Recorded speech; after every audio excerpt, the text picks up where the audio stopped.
Oh, you didn't know? But your ass better call somebody. It's the Bat Fry, Kenny Fry, the Asian Persuasion, Maestro Spencer. We're the Atomic Drop Podcast. And if you're not down with that, I got 2 words for you. You better call somebody. Suck it.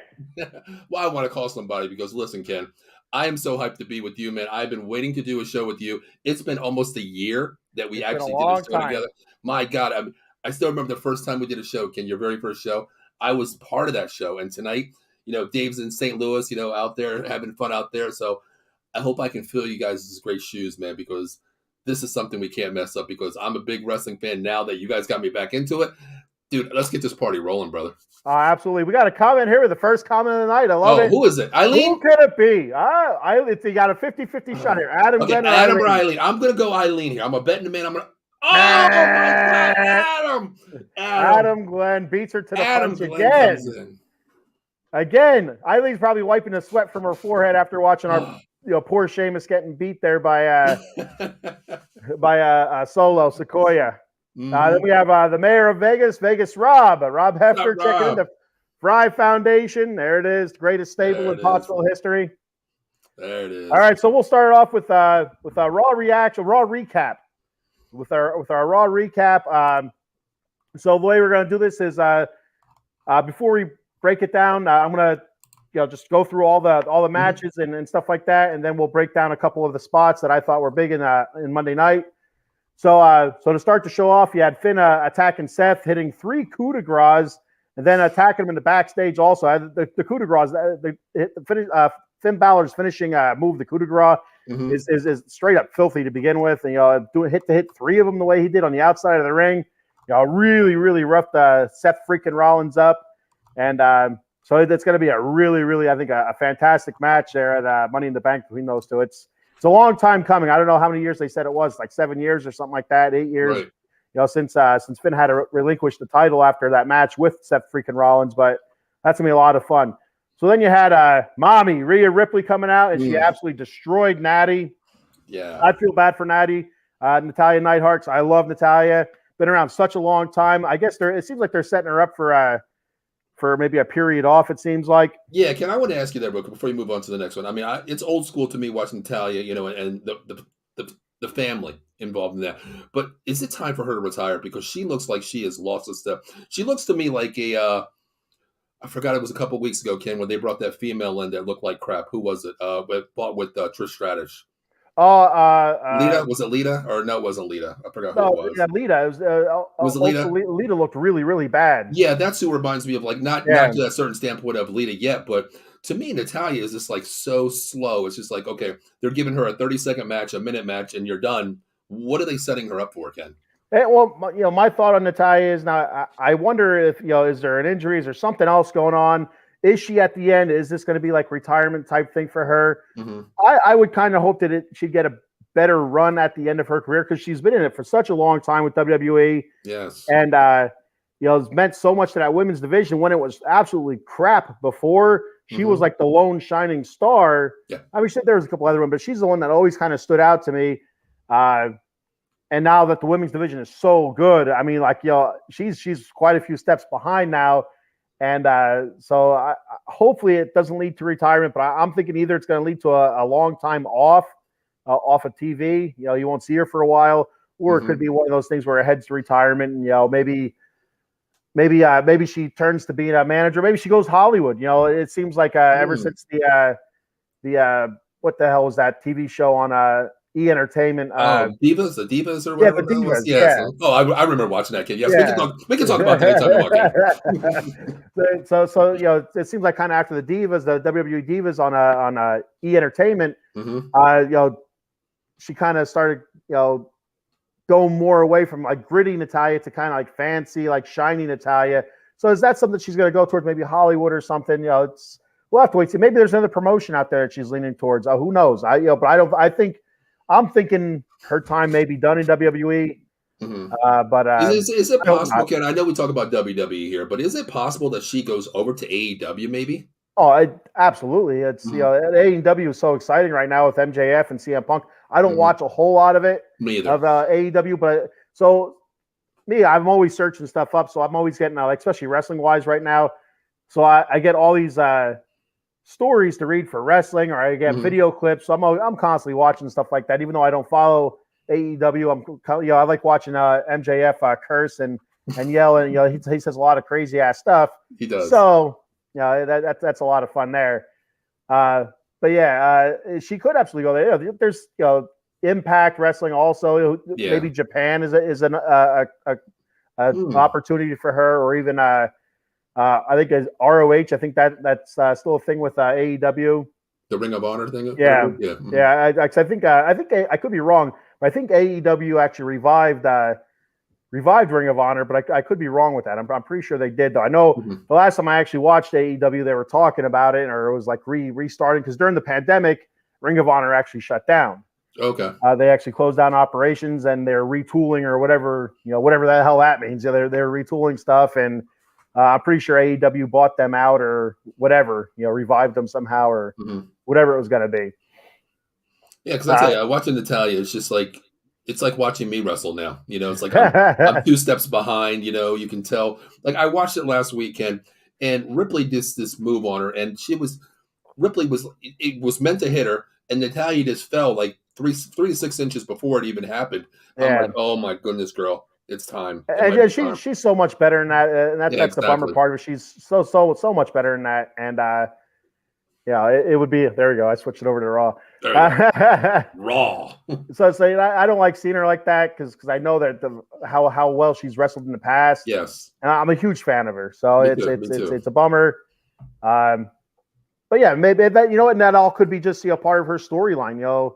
She's losing a step because she's put stuff out there on social media, apologizing and stuff like that, and she's say like kind of being down on herself. Like, I don't think I have it anymore. So stuff like that. Is this all part of her gimmick now? Is this going to be a part of her storyline where all of a sudden Natalya's redemption or something like that? You know what I mean? Yeah, the return of Natalya. She'll come back and win it all. One last hurrah, then she'll get the injury back or something, or whatever it could be. Who knows? Yeah. So we're gonna go through a couple comments here before I get too far behind this time. There's Eileen. In. She says, hello. I think they're setting her up just to play her contract out. Not that very well may be the case. I'm not sure what her contract situation is, but I don't like it when somebody's in the company that long. They set her up to look so bad before they leave. It doesn't sit well with me. But I mean, it is what it is. It's the business. I agree. We got the mayor saying I'm a Charlotte Flair fan. So Charlotte Flair's interesting to me. I think she's fantastic in the ring. I just like, I think she's strong. She's technically sound. Fantastic moves. She works long matches. I'm just not I'm not a huge fan of her. I just can't. But Ken, she is the queen. She's the queen. She's the queen, and my foot has fungus. What are you gonna do? So looking back, like last week, she said she doesn't need the championship. She is the queen, and she doesn't wait in line and stuff.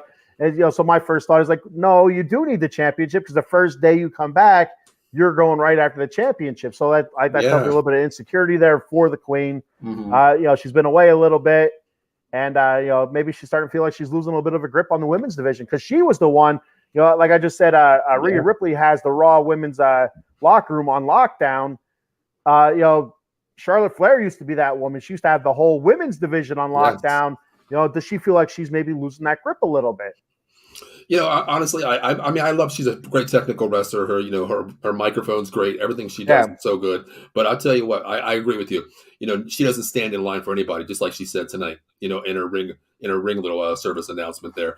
I tell you, I don't know, Ken, because there's some wrestlers out there that could put her down. I think 1, 2, 3 right now. Rhea Ripley, mommy, is one of those women out there right away. And she beat her at WrestleMania, I believe it was, for the title. Rhea took down Charlotte Flair. But I mean, look at that. Raquel Rodriguez is going to be a force to be reckoned with, I believe. She's a monster. She is. Bianca Belair is fantastic, the longest reigning women's champion. Before she dropped it to Asuka, and Asuka at the end of that match, tonight on SmackDown, we'll get to it in a little bit. But Asuka came in laid that SmackDown. The way Asuka can, and they're dancing and. I tell you what, I love Asuka. I mean, I dig Asuka also. I just love her. Like her energy when she comes in there, she could look like the Empress of the Night. Then she comes in there happy, like the Bailey, the old Bailey coming in singing and dancing. This is what Asuka is. She's so full of energy. I love Asuka. I love Asuka. I love her skill set. Mm-hmm. She's fantastic in the ring. Now, Mike, obviously, there's a language barrier, kind of, but her facial expressions as well, like you said, like the happy, and then like the Dark Empress and stuff like that. It's awesome. I absolutely love. You know what the funny thing is, not to go off subject here. Now I speak fluent Japanese, and Asuka and Io Sky, a lot of these wrestlers out there, the Japanese wrestlers. It's so funny when they talk in ring. Sometimes they don't know the microphone picks it up. About 4 weeks ago, I was watching Asuka in one of the matches, and she said "Chimponayo," and that means you're a bitch in Japanese. And I was like, "Whoa, did she really say that?" And I'm like, I wonder if everybody speaks English knows what she just said. She was like, "You're a bitch" in like really Japanese language, and she just screamed it. I'm like, "Wow, okay, I like you, Asuka." The FCC's there with their little Japanese to American dictionary. I can't find it. I don't know. They're like, Alexa, translate. Exactly. Right. So our boy Joe Sullivan checking in from the Sully Squad and Extra Innings. What's up, Joe? Oh, not to mention Joe Sullivan real quick, but listen, Monday night he has Monday night on the Sully Squad, we got him a special guest. Bill Meltzer, Flyers reporter, will be hopping on their show 6 p.m. Monday night. So check that out too. If you're a hockey fan, you're going to talk NFL draft about that one. I'm gonna have to spread that one around. I know quite a few Flyer fans that are going to be really interested in that one. Definitely. And Eileen says that AEW did acquire ROH. Okay. Also, some AEW stars currently hold titles in ROH, and that's what I thought. I feel like the former Dean Ambrose. I can't think of what his name is right now. Oh my God, Dean Ambrose. Yeah. I think he holds a title or something like that. Mox. Yeah, John Moxley. That's it. Yes. Mm-hmm. Yeah, that's it. That's what it is. So yeah, she also says, I think that's supposed to be an LOL. Mm-hmm. Is she laughing at me? She's laughing out loud at somebody. I think she's laughing at me, probably. Adam Glenley, he likes Rhea, the new China. As Adam mentioned that. Okay, I know you're a Ripley fan, correct? Oh, I love Rhea Ripley. Yeah, absolutely. Okay, she scares me. I love being terrified. So you carry me, Rhea. But that is a good comment though. She is like the China back in the day, with the Generation X. She is like the new China though, honestly. And so like physically and look, yes, but I think skill set wise, I think a lot of these women are so far ahead of where China was. Yes. It was just a different time back then. But physically, a lot of these women that are wrestling now look like China physically. Like they got the wide back. Maybe not quite the muscles in their arms, but Rhea has some decent sized arms, as well as like Raquel Rodriguez and stuff like that, and even that Zoe Stark. She's a bigger girl as well. Like very thick. All kind of like China. China was built, but I think their skill set's way ahead of what China's was back then. But again, they didn't use women like that back then. They did use China against like men a little bit, but she wasn't really there. She was an enforcer. You know what I mean? She wasn't there. I think she did hold a women's title as well, some men's titles as well. But yeah, she didn't really wrestle women a whole lot. Where you got to see like her doing like Hurricane Ranas or her doing power bombs all the time. She was an enforcer. You'd see an occasional punch from her on the outside or a clothesline or a body slam. But I feel like today's women, especially the girls that are built like China. Just the skill set is far and away more complete than what China's was back in the 90s and early 2000s. There was I just started getting back into wrestling, as you guys, we talked about the show and everything. I used to watch Old School, of course. That's my forte. But there was one girl named, what was her name? Dewdrop.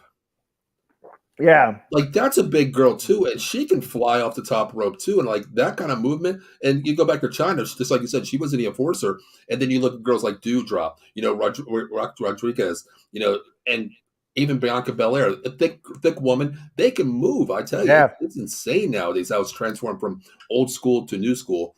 Every day it evolves so much.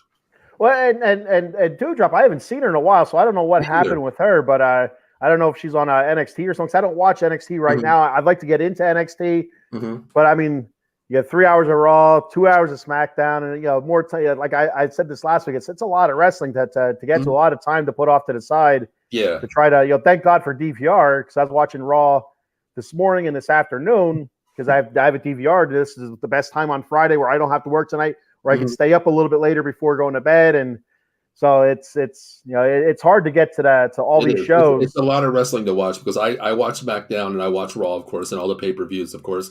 But then Wednesday night, I text Dave and I was like, "Hey, are you up?" He's like, "Yeah, I'm in St. Louis. Why? What's up?" I was like, "Should I be watching NXT?" He's like, "Yeah, it's part of WWE. It's up and coming wrestlers." And I was like, "Well, why is Seth Rollins on here tonight?" And he's like, "Oh, they're just using him as a name drop, to fight this guy." I'm like, "Oh, okay, I'll watch it." So it's almost 10 hours of wrestling a week. Yeah, wow, that's serious business. And I tell you, it seems like they're crossing over more with NXT and the Raw SmackDown brand.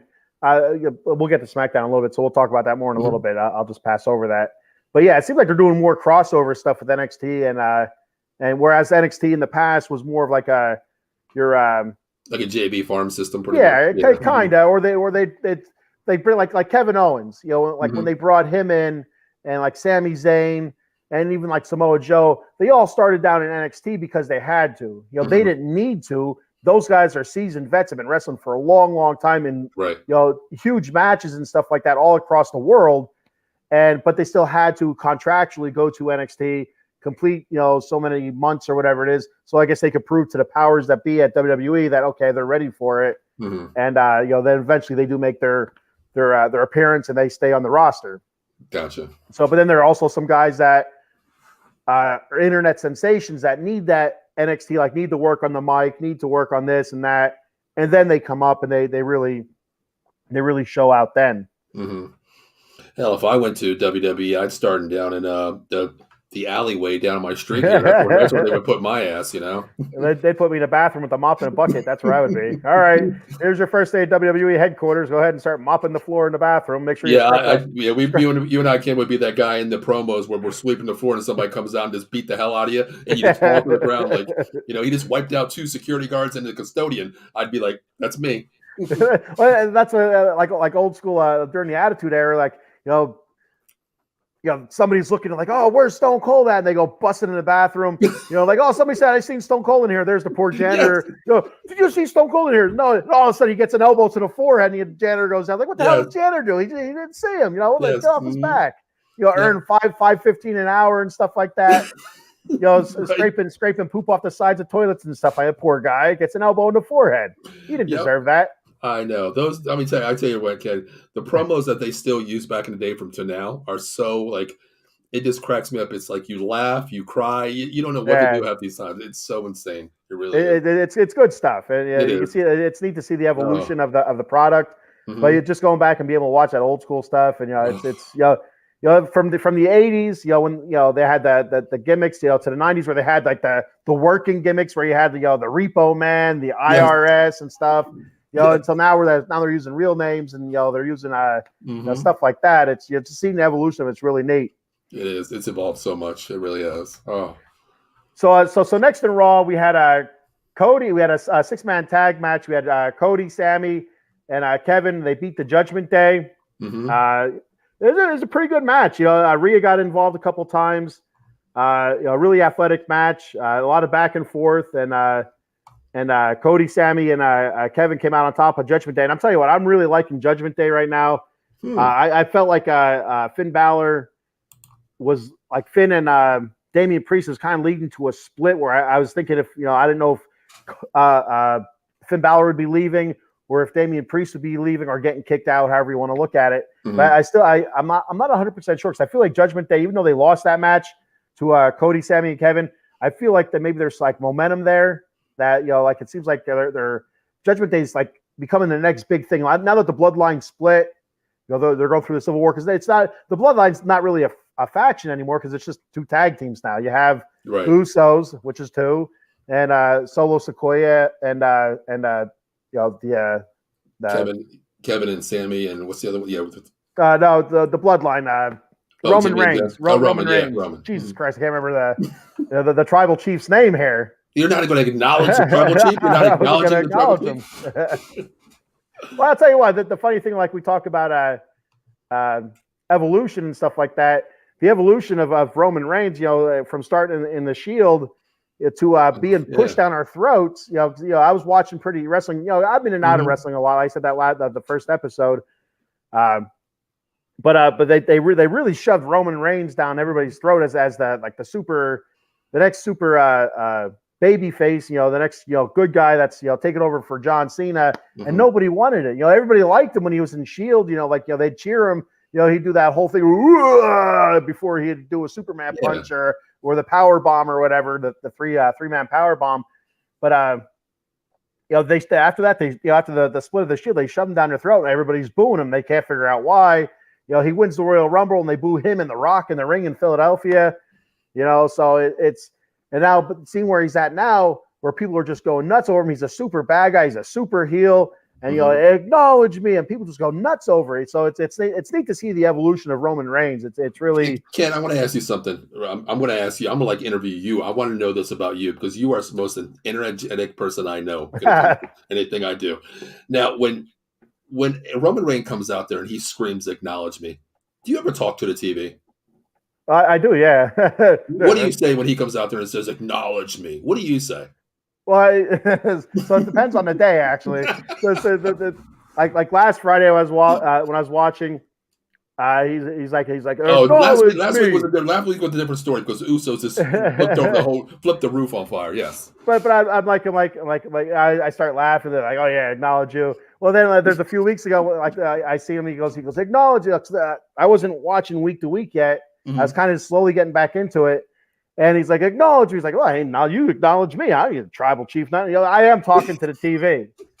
So I was the only person that did that. No, I talk to it constantly. Okay. All right, because tonight I was not tonight, but last week I was sitting there, and last week was a different story. I was so hyped with the Uso situation. Yeah. But a couple of weeks ago, I'm sitting there, and Chelsea's actually watched it. My little niece that we have custody of. We're watching it. And he goes, acknowledge me. I'm like, for what? For what? And she looked at me. She's like, are you okay? And I'm like, do you believe this guy? Do you believe him? Standing up, pointing at the TV. I ain't acknowledging nothing. Yes, I catch myself doing that. I'm like, for what? For what? Yeah, but I do the same thing. Maybe not as demonstrative as you might be doing, but I am talking to him. Well, like last week with the Usos, when Jay turns to Jimmy, he's like, you out, Uso? Like, oh damn! I go, yeah, I was like, oh no. Yeah, like audibly, I'm saying this stuff. And there's nobody around. I'm just sitting in the dark, watching it before I come on here.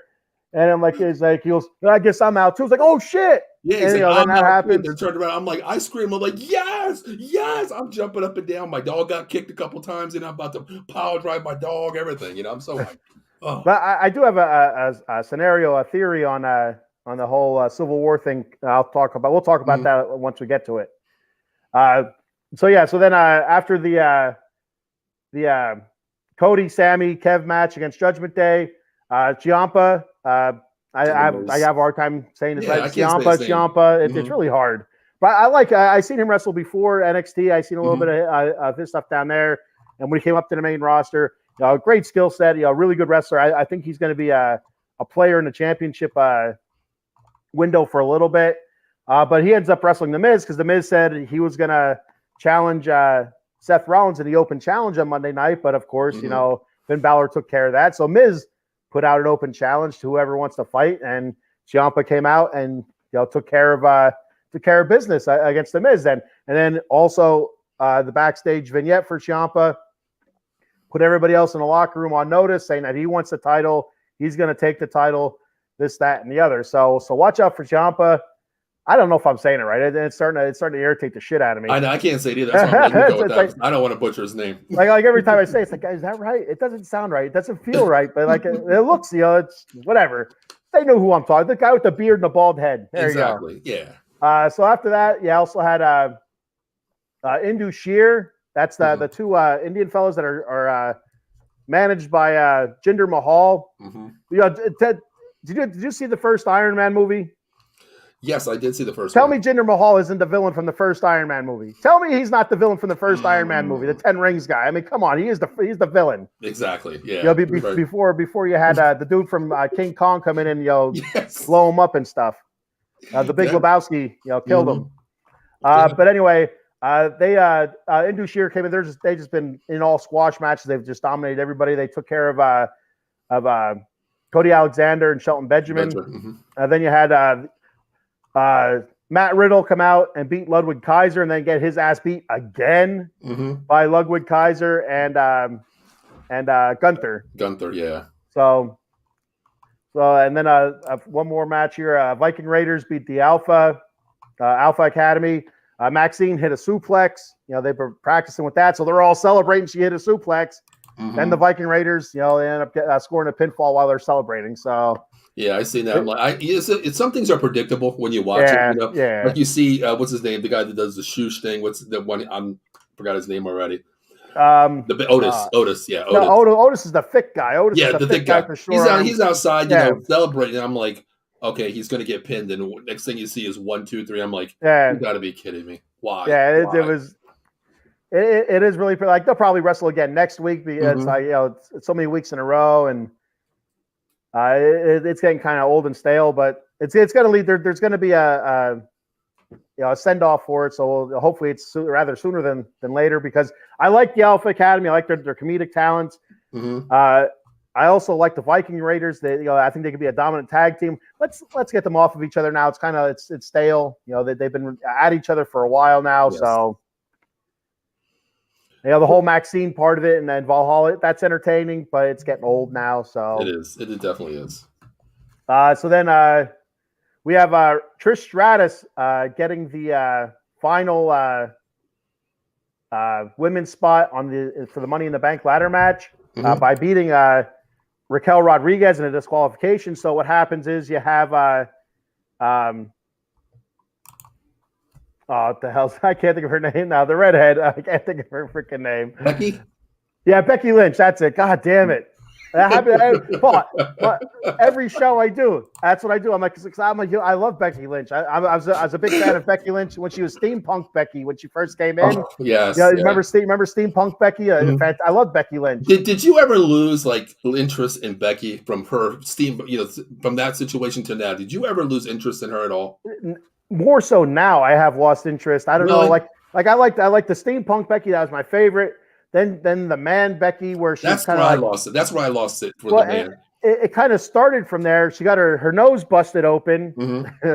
She got her nose busted open, and I'm like, oh, that's pretty cool. She's coming out like a tough guy, and stuff like that. But now I kind of after that, it's losing its thing for me. Like it's.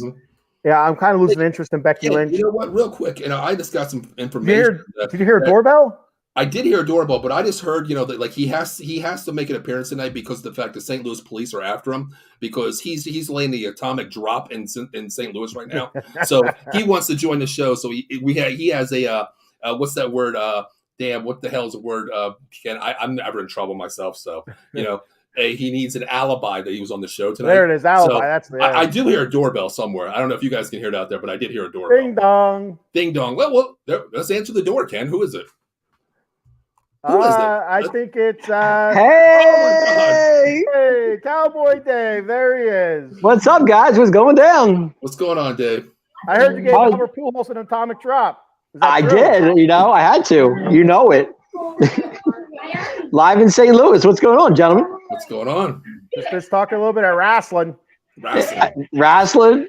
So here, Dave. Were you ever a Becky Lynch fan? I was. Big Becky Lynch. Yes. Are you still as interested in Becky Lynch when she was Steampunk Becky in the beginning? Are you still as interested in her now as you were then? Yeah, I am. Absolutely. She's still the man to me. She'll always be the man to me. She's, her and Seth can do no wrong.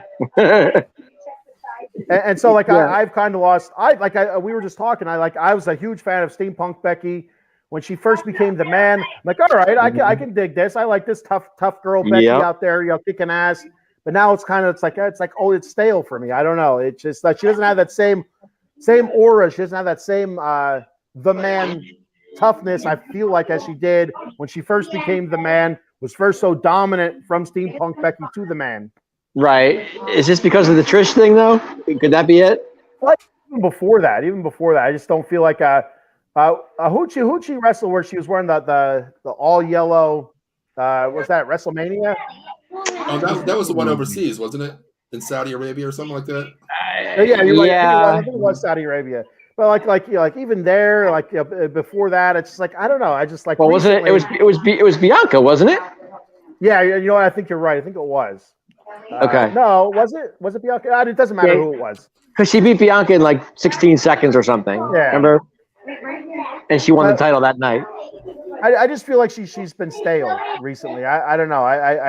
I could be way off on that, but I just feel like ever since she came back from having the baby, maybe that the motherly instincts have taken over or something. I don't know, but I feel like she's lost an edge. Yeah, I see what you're saying with that, but she'll still be Becky at the end of the day. You know, I mean, fans are still going to love Becky Lynch no matter how you look at it. So, she doesn't change for anybody. So I like. Well, her hair's longer. She's got the red hair going. I like it, but I mean, it's a different Becky that we've seen before. But, so I felt like when you had like steampunk Becky, I thought she looked badass. She was badass. Then you went to the man Becky. She just looked like she was out there to kick ass all the time. Now she's like out there like in a leotard and like fishnets. It's like it doesn't. I don't feel Becky Lynch there. But it just doesn't feel like Becky Lynch. But right now she's a target. She has a huge target on her back. I mean, she's got like 3 girls against her right now. I mean, between Trish and her partner Zoe Stark, right? And she might have pissed off Raquel Rodriguez as well. I mean, I don't know. Right, exactly. She's got so many targets on her back right now. So I don't know. Can she win Money in the Bank? Yeah. Will she? I don't know. I think Raquel Rodriguez wins. To be honest with you. I don't know after what we saw tonight. I don't know if Raquel Rodriguez wins it. You don't think so? I don't know. I thought Raquel Rodriguez, she was my favorite going into, but after after what's her name coming? What's her name? Maiko? Charlotte? Oh, Liv Morgan. Liv Morgan. After Liv Morgan. Liv Morgan. Back, so now they're going to be back together again. So now does she actually does she win it now? Because I thought I was like all in on Raquel Rodriguez winning it. Now with Liv Morgan returning, they're going to be fighting for the tag team championships as well. Does she use? You can use. I think there was a new rule since Austin Theory used the Money in the Bank to win the United States Championship. They made it a rule now where you can use the Money in the Bank to win like the Intercontinental title, U.S. title, or the heavyweight title. I wonder if you could use that to win the tag team titles. I don't see why not. Because you know what? Maybe that's a direction that nobody sees coming that could possibly happen. True. So I'm not sure if that's a rule or not, but right. I think about it. I don't think it is. I don't think it's a rule, to be honest with you. No. Let me ask you guys this. Okay, I know Liv Morgan came back. Thank God, finally she's back. Thank you. Answer my prayer. Well, she was injured for a while. Yeah, but I know she was injured. But I placed a prayer on my birthday, and it finally came through a week later. After came back. But with her coming back, with her and Rodriguez being attending for the tag team championships again. Right. Do you ever see Liv Morgan and Rodriguez going face to face? Because when Liv was the champion, everybody was head over heels for her. I mean, she was like a people's champion. Do you think they're going to push Liv Morgan being back now over Rodriguez and cause that conflict? What do you guys think there? No, I don't think they will. No, I mean, no. I don't think so either. Okay. They've been pushing Raquel pretty good.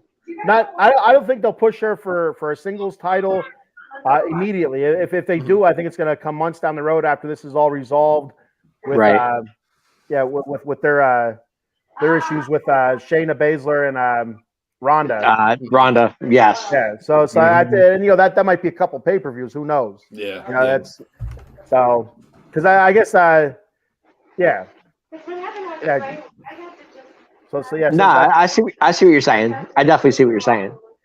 But you can see that's a great way to break a tag team up. You know what I mean? Like if they're thinking, all right, Liv is back. She's ready to go as a singles competitor. Raquel Rodriguez has been fantastic. She's good to go as a singles competitor. What great way to split them up than have one of them go for a title that the other one wants. To get that jealousy part of it, one of them turns heel, the other one stays a baby face, and you go from there. See, I think it's like with the Usos situation. Even though the Usos stay together at the very end, they the whole promo thing with the kick to Roman. I think it's gonna be like the same thing when I think it was Jimmy said, I always looked up to you. I always looked up to you when you were injured. I held it down. And that's the thing. Maybe I can see with Rodriguez when Liv was out, she held it down. Now all of a sudden she's back, and it's just like, okay, will they use this? I don't think the WWE will ever use the same, tag twice, that kind of promo. I think somehow they're going to flip on each other because I can see that happening. I mean, I want Liv to be the champion. Hell yeah, I do. Okay, I do. Okay. It's not a bad thing to have more Liv Morgan on TV. Hey, that's not a bad thing. No, not at all. I mean, it's good.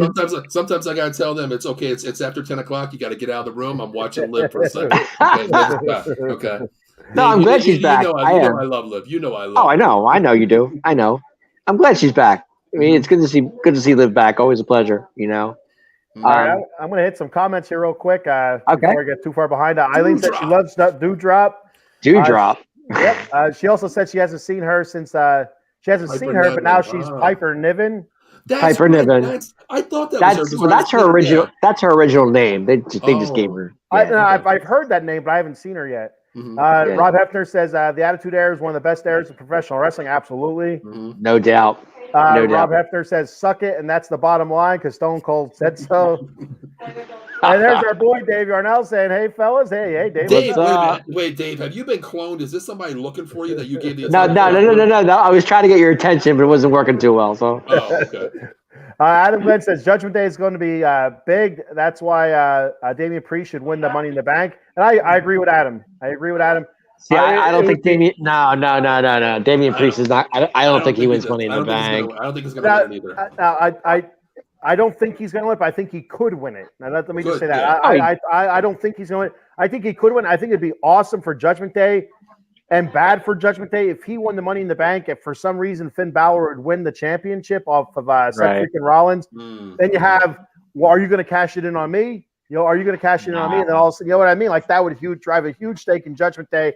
I think that'd be a fantastic storyline. Well, you did say, Ken, you thought they were going to break up. You did say they were going to break up. Honestly, I think LA Knight wins Money in the Bank. That's just my opinion. Yeah, LA Knight, they're pushing LA Knight big time.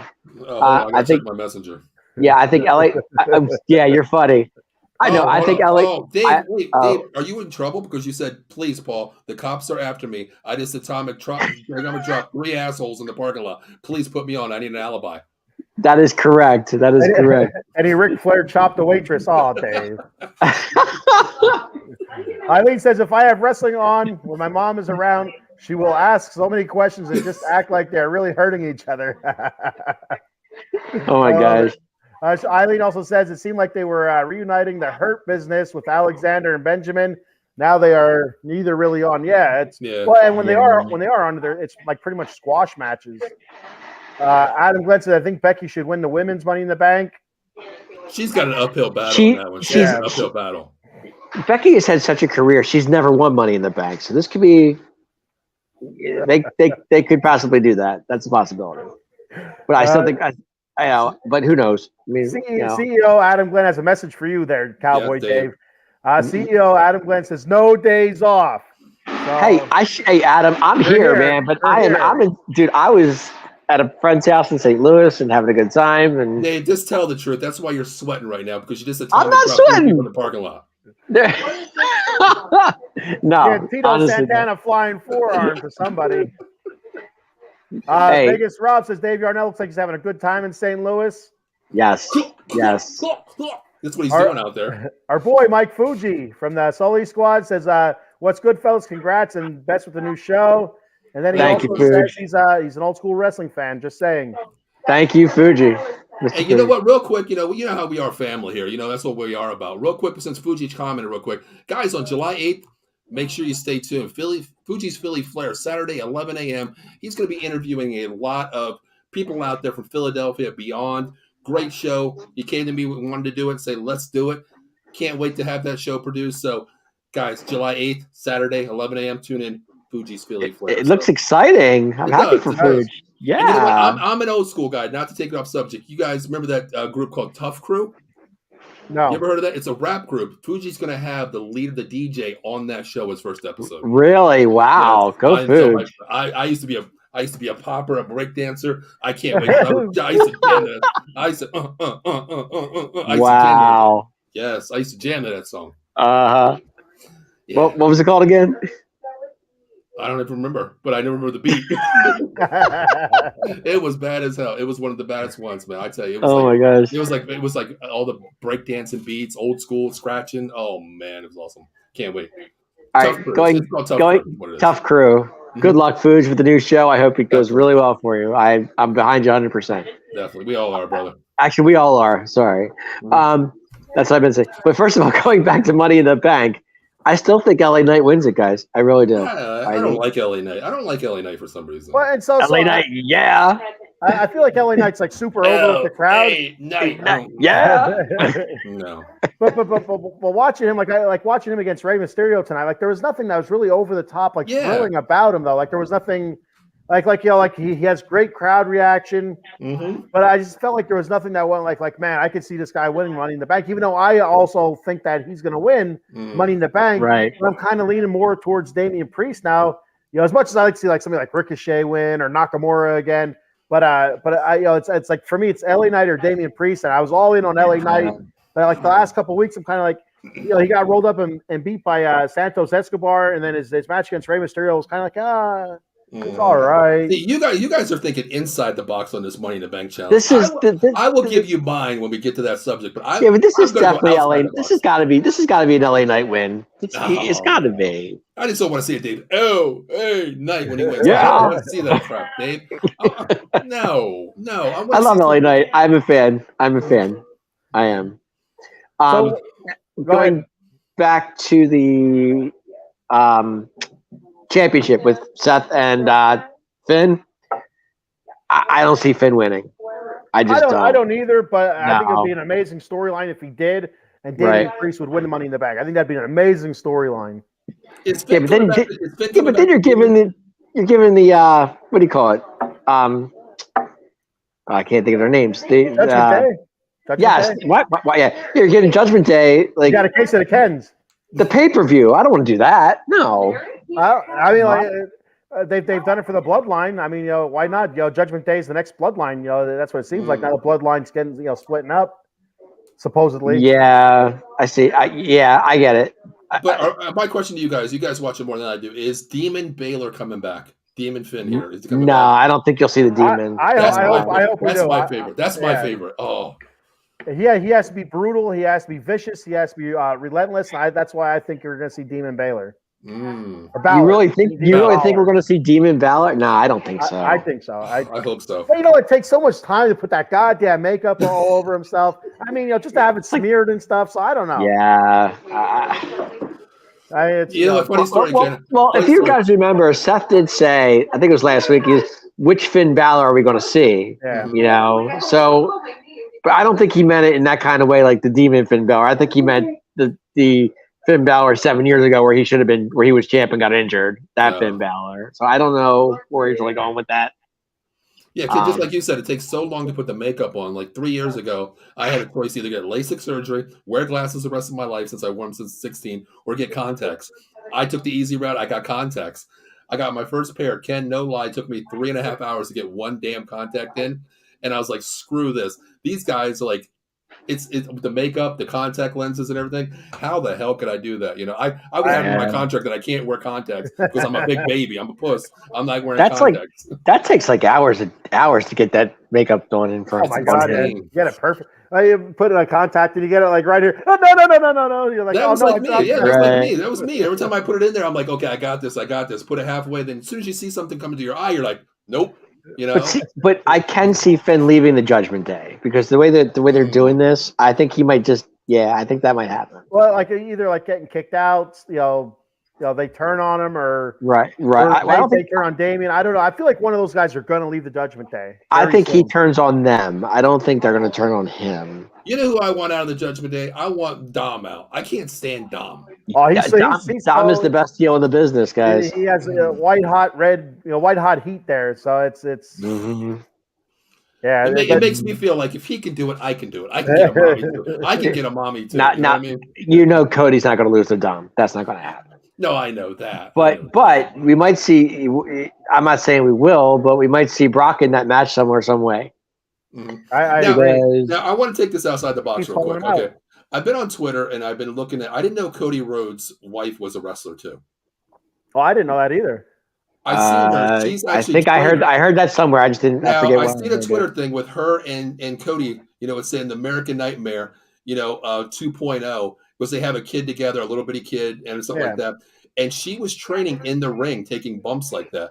And she was like, "Mess with my man, and I will come back and hurt you." Was one of the tweets she put out. So is this possible? Like, okay, Cody Rhodes' wife comes out, and is she going to be like the dominant person, or are they going to throw her in NXT first? What would they? Because you and I talked about that, like going down to NXT starting. What would they do with her?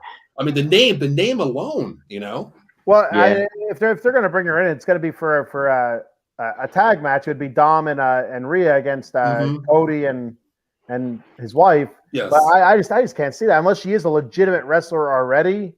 I just can't see that. I don't want to knock anybody because what they do is what they do. It's a craft of their own. Yeah. When she was taking the bumps, it looked like the Lita we've seen a month ago. That's that ain't no good. It wasn't that greatest. So it's not going to be. No, I don't know where they're going to go with that. To be honest with you, I just brought it up because I just seen the tweet today. From her. I was like, wait a minute, husband, wife? Oh, let me click that. Let me look at it. And she was taking bumps in the ring. I'm like, oh, okay. No, Cody's saying that that Brock Lesnar doesn't want to be in the ring with him, and you're scared. Come on, really? I agree. I think Brock. I think Brock makes an appearance. I do, and then we'll see what happens from there. But maybe Cody will cut him. Cody cut her. Who knows? Brock is one of those dudes that you never know. He has a contract written on his own stipulations, his time, his warrant, whatever he wants. Right. To do Brock pretty much runs his own show. Yeah. He does. Yep. Mm-hmm. All right, so I'm going to go ahead and do a quick sponsor read here before we move on to SmackDown. All right, what do we have here? Oh, and you know what? I just got some of this in the mail today. We got Monkey Cult Coffee. Oh. There we go. Here it is. There it is. Well, that's not the right one, though, is it? Do we have that other one? Oh, we can use that one. That one's totally fine. We just can't say the words on there. One word. What word? What word is that? That hashtag, Ken. You're not going to get me tonight, Ken, okay? All right, Monkey Cult Coffee. Bourbon chocolate chip infused coffee. In the mail today, I got another bag of the toasted coconut rum coffee, and I finally bought the mug. So I had the tumbler, I got the mug, the coffee, I got the cold brew, which I'm actually going to do for the toasted coconut rum. I'm going to make a picture of cold brew before I go to bed tonight, so it's ready for tomorrow afternoon. And so you want to get all that great stuff, T-shirts. They also have a K-Cup adapter at monkeycultcoffee.com. And at checkout, use the promo code OOTB Sports for 10% off. That's OOTB Sports at monkeycultcoffee.com. And also for every bag of coffee sold, they also donate a portion of the proceeds to the National Pediatric Foundation to help find a cure for pediatric cancer. So if you don't like coffee, still go buy a bag of coffee, give it to your neighbor. What's the next holiday? 4th of July. Take it to a 4th of July picnic and say, here, instead of bringing a case of soda, I brought a bag of coffee, something like that. You know what I mean?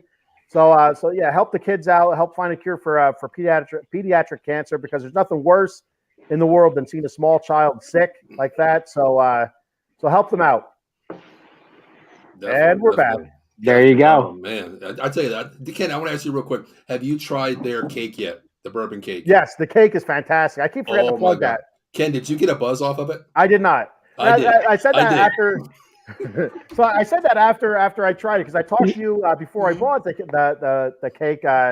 What is it? It's like a rum cake, I believe, exactly. Right? Like a bourbon rum. Mm-hmm. Yeah. Right. And so I asked you about it. He said it was really strong. And so like a few months ago, I had the Jack Daniel's rum cake. Mm-hmm. Or bourbon. Yeah, Jack Daniel's bourbon. So I had Jack Daniel's whiskey cake. Mm-hmm. And I'm like, it was terrible. It was absolutely awful. I couldn't eat it. And I'm a man that loves cake. I'm like, I can't eat this. This is awful. It's so strong. So I'm like, all right. So I'm like, I really dig everything that Monkey Cult Coffee has done so far. Mm-hmm. Like, I'm gonna try their cake. So it came in, it was super moist. I'll tell you what, I thought the flavor was fantastic. It was not overpowering with rum or anything like that. I thought it was great. I thought it was really, really good. Everything was well balanced in the cake, I thought. I think Matt tried to knock my ass out. The owner of Monkey Coffee, Matt, great guy. We talk to him all the time. I think he sent me one with a little bit of extra bourbon in there because he knows I can't sleep. And I tell you, I slept pretty good after eating that. I mean, that thing was so moist. And when you open it, you open the bag, it's just like you got it freshly made. You zip it open, it's just like it was oozing. And that's what I was like. I wanted to drink the damn thing, It's so good, though. But he was probably sitting in his offices down there in Florida like this. Sleep, little Asian man. Sleep. Mr. Fuji will sleep tonight. All right, so SmackDown reaction. Let's hop into SmackDown reaction here.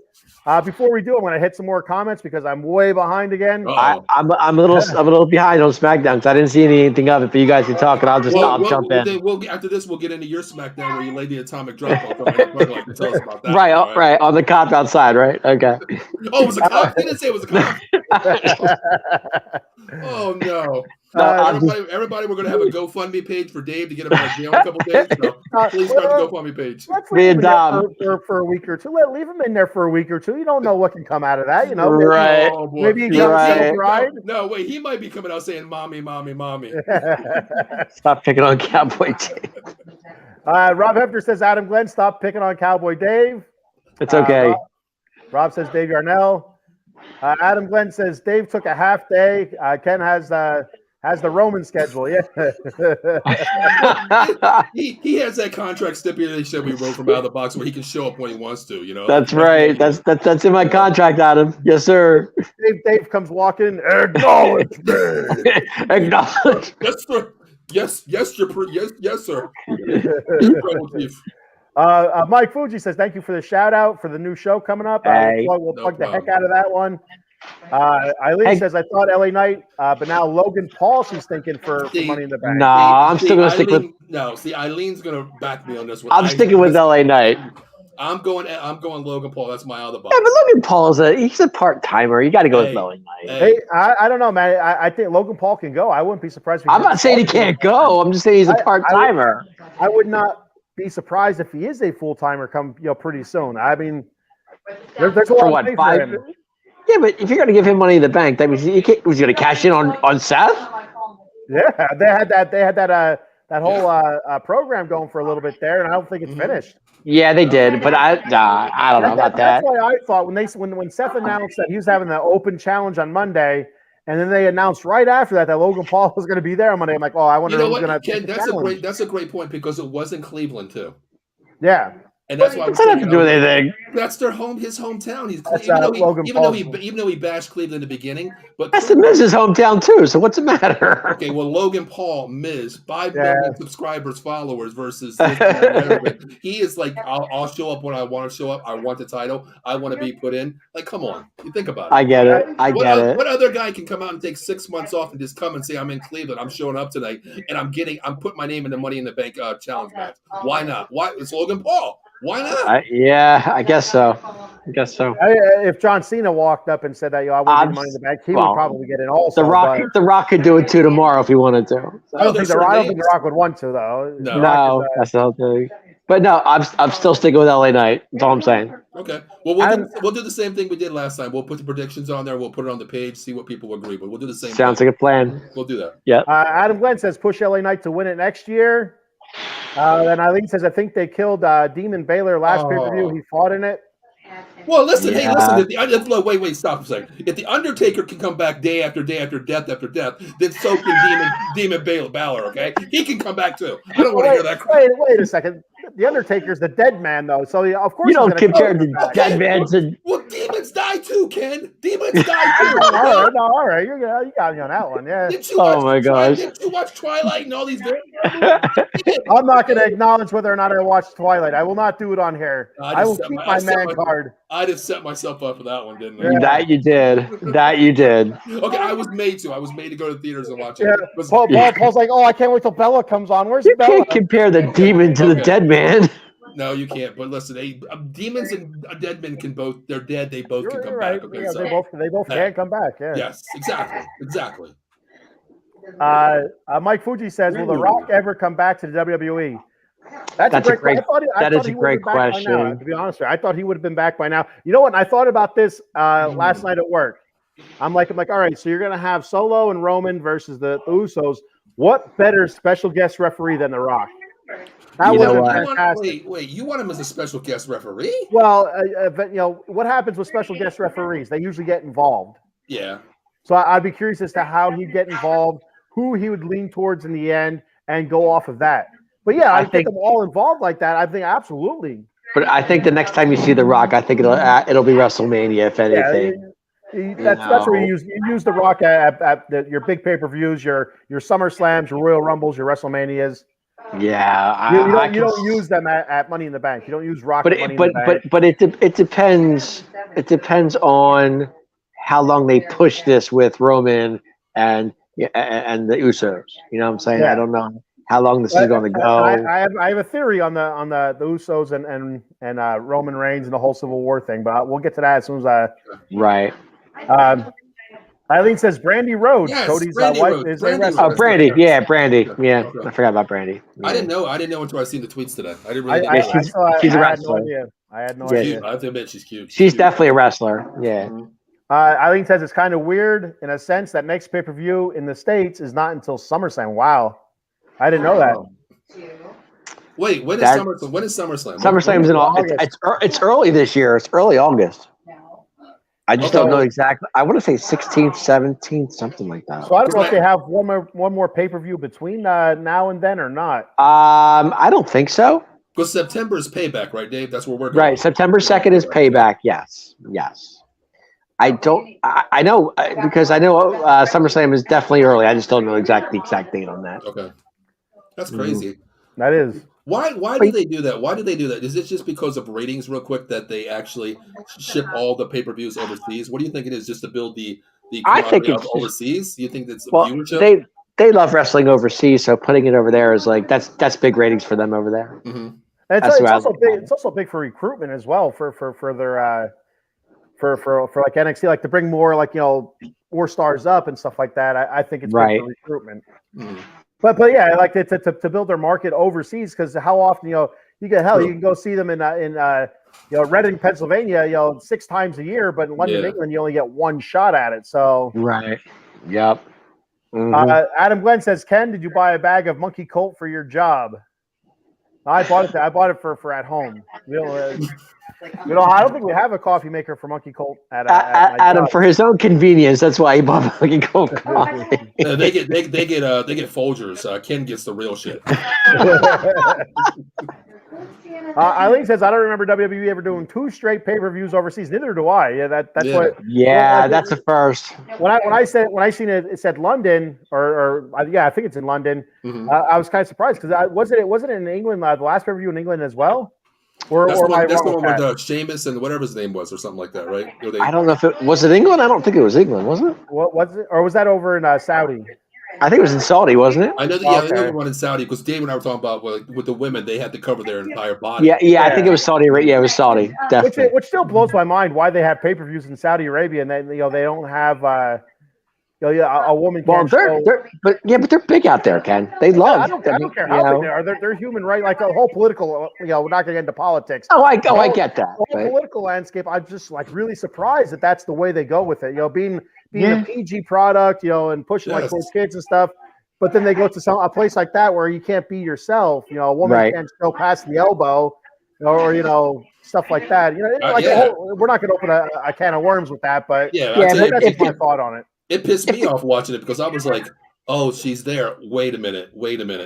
Imagine back in the day if Trish Stratus went over there or Stacy Keibler. We know Stacy Keibler legs, okay? If I don't see the legs over there, I'm pissed off. I want my money back because I came to the pay-per-view just to see that leg. I don't think the girls mind though to go out there. I really don't mind. I think they're getting paid very, very well when they go out there. But I'm telling you, there has to be a part of them, saying like, we're being held back as women in this country. True.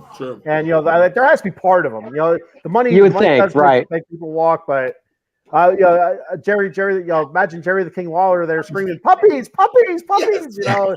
like he did back in their attitude era. That was the Sable days. Oh yeah. Bringing them back. Oh, yes. Yeah. Eileen says Logan Paul's a part-timer. Yes, but there's a reason they added him and start up the because of ratings. That's why they added him. I don't think they needed him for ratings, to be honest with you. I think they're fine with it, but it doesn't hurt, No, that absolutely doesn't hurt. I mean, anything. He can wrestle. He's very good. Oh, I'm not saying he's not. He's very talented. He's one of those dudes that I thought were like, fighting all these matches as him and his brother in boxing and all this crap. But when I seen Logan Paul wrestle, and that one match where he flew off the top rope, and it was against Seth Rollins, and him and Ricochet, the one where that big Royal whatever it was, him and Ricochet met in the middle of the ring and just collided. That's one of the times I said, "Holy shit!" That was the Royal Rumble. Royal Rumble. I was like, "This dude is legit." Holy crap! And so I remember watching as well. I'm like I was getting ready to get up and I'm like, go get a drink or whatever. I'm like, I gotta freaking watch Logan Paul in there jerking off and stuff. But when I'm watching him go, I'm like, the dude can go. Yes. And when they did that move off, they both from the other opposite sides of the ring, and they collided. I'm like, that was freaking awesome. That was a nasty collision, guys. It really was. You heard it. You heard the thump, and I'm like, oh my god! Wow. Yeah. I was at home stomping my feet. Go, this is awesome. So you do yell at the TV like I do. I do all the time. And the wife yells. She goes, "Shut the hell up out there." You said that. It's bedtime. Kate, I would actually put this message on the screen. Kate actually texted me. You guys, she said, "You please shut up, or it's 11:30. Go to bed. Shut up." Well, no, wait a minute. It's 10:30 in St. Louis, guys. So I'm good. Oh, just tell her that. Yeah, say it's 10:30 in St. Louis. Come on, Katie. That's right. You're like, well, no, it's actually 10:30 because Dave's on the show. We have to go by his time. It goes by the earliest time. That's right. Dave made the show, so we go by his time, right? That's right. Eileen says it's like last year when they added Austin Theory to the Money in the Bank, and last year you knew he was going to win it. So, and then he cashed it in on the United States Heavyweight Championship, which was odd, right? He cashed it on the U.S. title, right? Yep. Yeah. Mm-hmm. Yeah. Eileen says you can be a part-timer and still walk around with the Money in the Bank briefcase. It goes with the Theory. You can show up anytime, and as long as you have a referee. And but that goes like WWE's point, because that's something that as fans is, say if you're a part-time wrestler, like let's say Logan Paul, he wins the Money in the Bank, he wins that title briefcase. So every week you're going to sit there and think about it. Is he going to show up tonight? Is tonight the night he shows up? Can you imagine the tweets and all over Twitter page, all over wrestling world? Is Logan Paul going to show up tonight? Is tonight the night he's going to show up? That would have everybody on their seats. I'd be like, okay, he's going to show up tonight. Look, he's definitely going to be there. It's just the fact that if he wins it, I don't think people are going to be too happy about it because of him being a part-timer. It's not fair. He does have millions of YouTube subscribers and followers on the Twitter box that say otherwise. For like he'll be there. I could see it already. Like on his YouTube channel or whatever with the showing off the briefcase. So that's publicity for WWE. Maybe getting new followers, new watchers. But then also I could see him outside of an arena that the champion's at. So am I going to cash it in tonight? On his YouTube channel, and now WWE's promoting that and stuff. So I could see it already. Now here's a trivia question, real quick. How many followers do you think Logan Paul has on Twitter? Oh my gosh, I have no idea. How many, Ken? 5.1 million. Dave, what do you say? I'm looking at it right now. I'm on his Twitter page right now. I'm going to say 3.5. 6.7 million followers. Wow. And we only have 5 million. I mean, damn. We're pretty close. We're catching up. So if you're out there, make sure you hit up that Twitter account and follow us right away, because we check us the next out. Logan Paul. We need to be the next Logan Paul of the world. So we'll give everybody $100 as soon as we hit 6 million. Right. Exactly. Holy shit, Ken, we just went up 300 million. You better start selling some pizzas there, Paul. Oh my gosh. Mike says, has anyone watched Dark Side of the Ring? I've never seen it. I haven't heard of it. I've heard of it. I don't think I've ever seen it. Well, so I have not seen any of the new episodes. So what it is, it's basically they'll talk about a wrestler or a story of a wrestler, and they'll break it, break it down almost like a documentary. Like I was watching while I was on vacation. They were talking about who Bruiser Brody is. Yes. Oh my God. Yes. How he was killed in Puerto Rico. Well, they talked about that. They're interviewing Tony Atlas and Abdullah the Butcher and Bruiser Brody's wife, and just step by step what happened and all the events that took place. I know, this year, I think they had Marty Jannetty Marty Jannetty's story on. They also, Okay. I remember who else. Actually, there's a good one coming on this Sunday. It's between the Heartbreak Kid, Shawn Michaels, my favorite, and I believe it was. Who was it? I forget who it was. I can't remember off the top of my head. I saw it this morning. You got a case of the Kennys. Yeah, Shawn was promoting it. It was me. It was Shawn against. I want to say it wasn't Stone Cold. Maybe it was Stone Cold. Oh, Yeah, I think it was. No, I think it was. Was it a Brett and Stone Cold, or was it Shawn? No. I think it was Shawn and Stone Cold. That's what it was. Yes. Okay. Yes. That's Sunday at 10 o'clock. I believe I saw that. But yeah, yes. you have to check out Dark Side of the Ring, especially I think this is like the third or fourth season. They have a ton of great episodes on there. Older wrestlers, like what happened to them, and then even some of the current, stuff like storyline wise or whatever. Maybe not current, but more recent, I should say. Right. So Adam Glenn says pay-per-view should be on Sunday night, not Saturday. I disagree, Adam. I disagree with that. I like the Saturday too. I do. Sunday night I cannot watch it. See, it depends on me. It depends on me because sometimes it kind of pisses me off because the last couple of months UFC has been on basically the same night as WWE. Right. So I got the split screen, and I'm like, even though I got 65 inch, it's fine, but I want the whole damn screen of the whole event. No, see, I like it on Saturdays, but I know we're in the summertime and everything, but during the winter times, I like it on Saturdays because kids can't watch those Sunday nights because they have to be in bed by a certain time, so they can, So I kind of like the Saturday. Do you guys like it being overseas and coming on at 1 o'clock in the afternoon? No. 3 o'clock? I hate that. I don't mind it. It doesn't matter. Like Money in the Bank's 3 o'clock in the afternoon. I'll be at a softball tournament. Mm-hmm. I'm not going to see Money in the Bank. I'm going to have to watch it later on. And I like watching that live. So Vegas Rob says it's 8:30 in Vegas, but it just feels stay on for a couple more hours. Right. It just feels weird, like watching a pay-per-view at 3:30 in the afternoon. It does, but I'm okay with it. I mean, Eileen says I do, Mike. Okay, Eileen, but I haven't watched this new season yet. Did catch up on A&E Legends on Biography and WWE Rivals. There's some great shows there as well. Right. She also says Dark Side of the Ring is on Vice. This is one I did see commercials for. Doink the Clown was a recent episode. I heard that was pretty. Okay.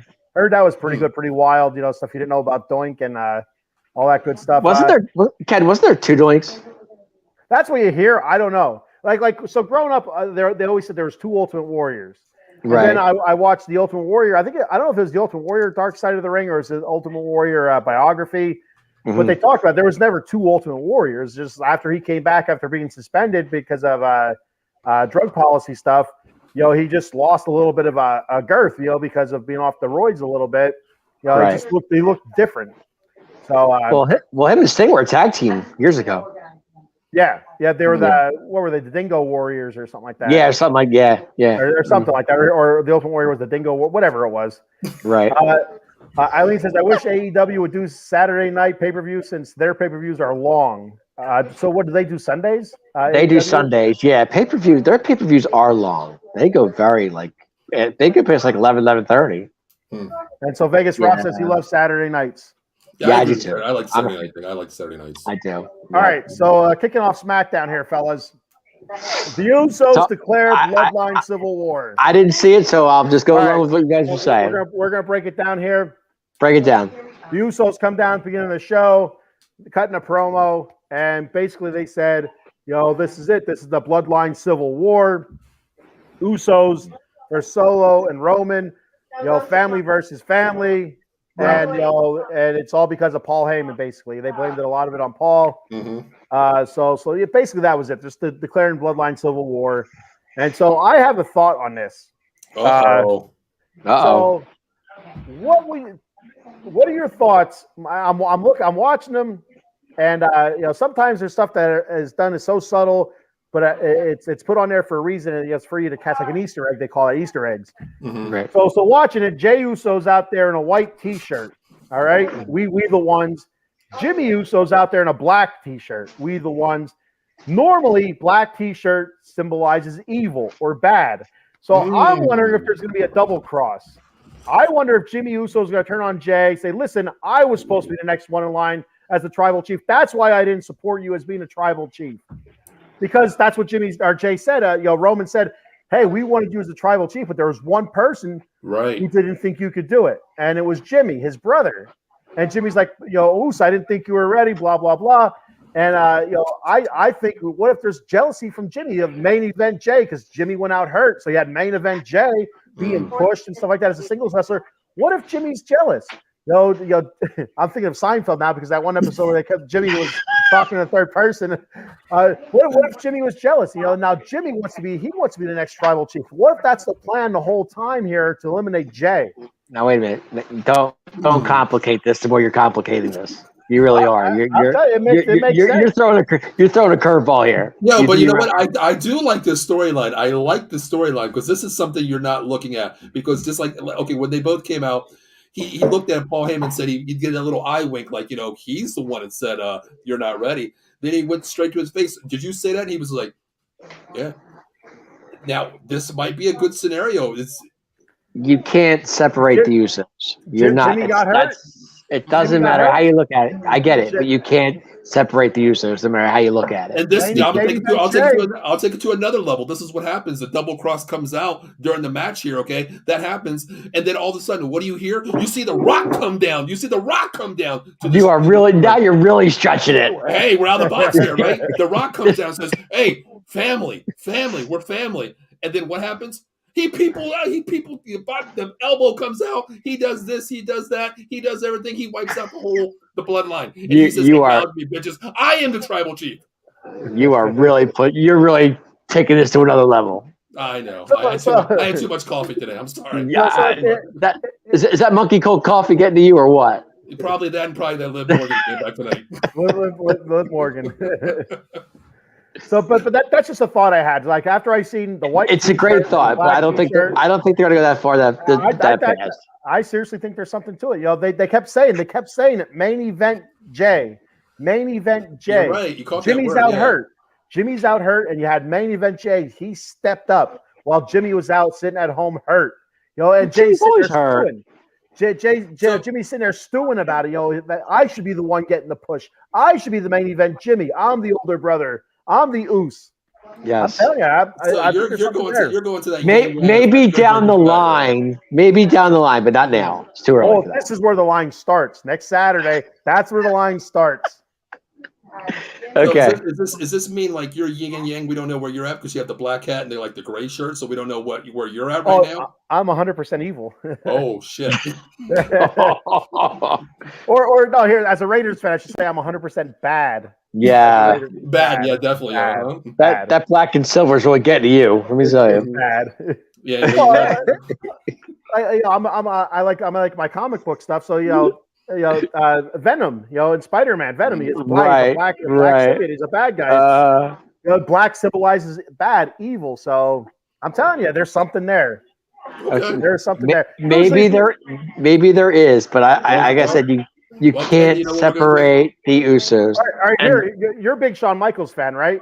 Correct. When Shawn Michaels wrestled The Undertaker, I believe it was the last time they wrestled each other.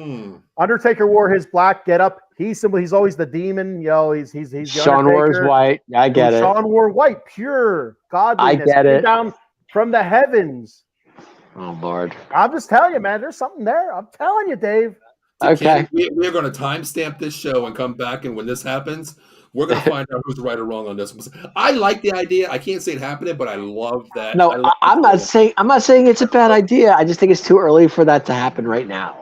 And then, like Maiko said, The Rock. I can't see The Rock at Money in the Bank, but I could see him on a Monday Night Raw after a pay-per-view.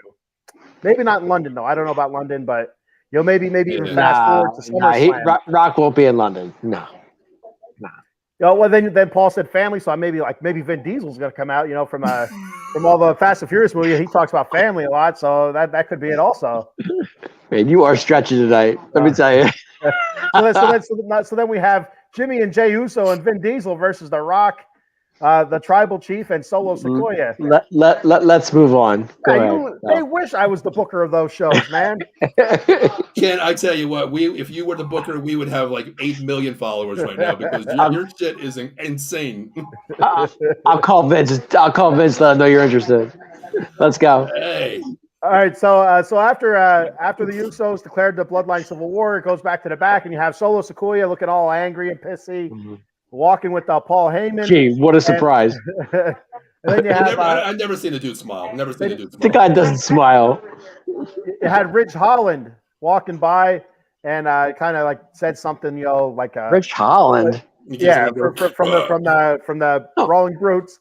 I got you. Kind of looks at Solo Sikoa, and kind of like oh, you better watch it or something like that. Well, then he gets a thumb to the throat, and then so now Sheamus challenges Solo Sikoa, and I'll tell you what, Sheamus is my boy. I've always dug Sheamus, like I said last episode, and so you knew it was going to be a great match at the end of the episode, at the end of the show, and so they get a match together for the main event for SmackDown.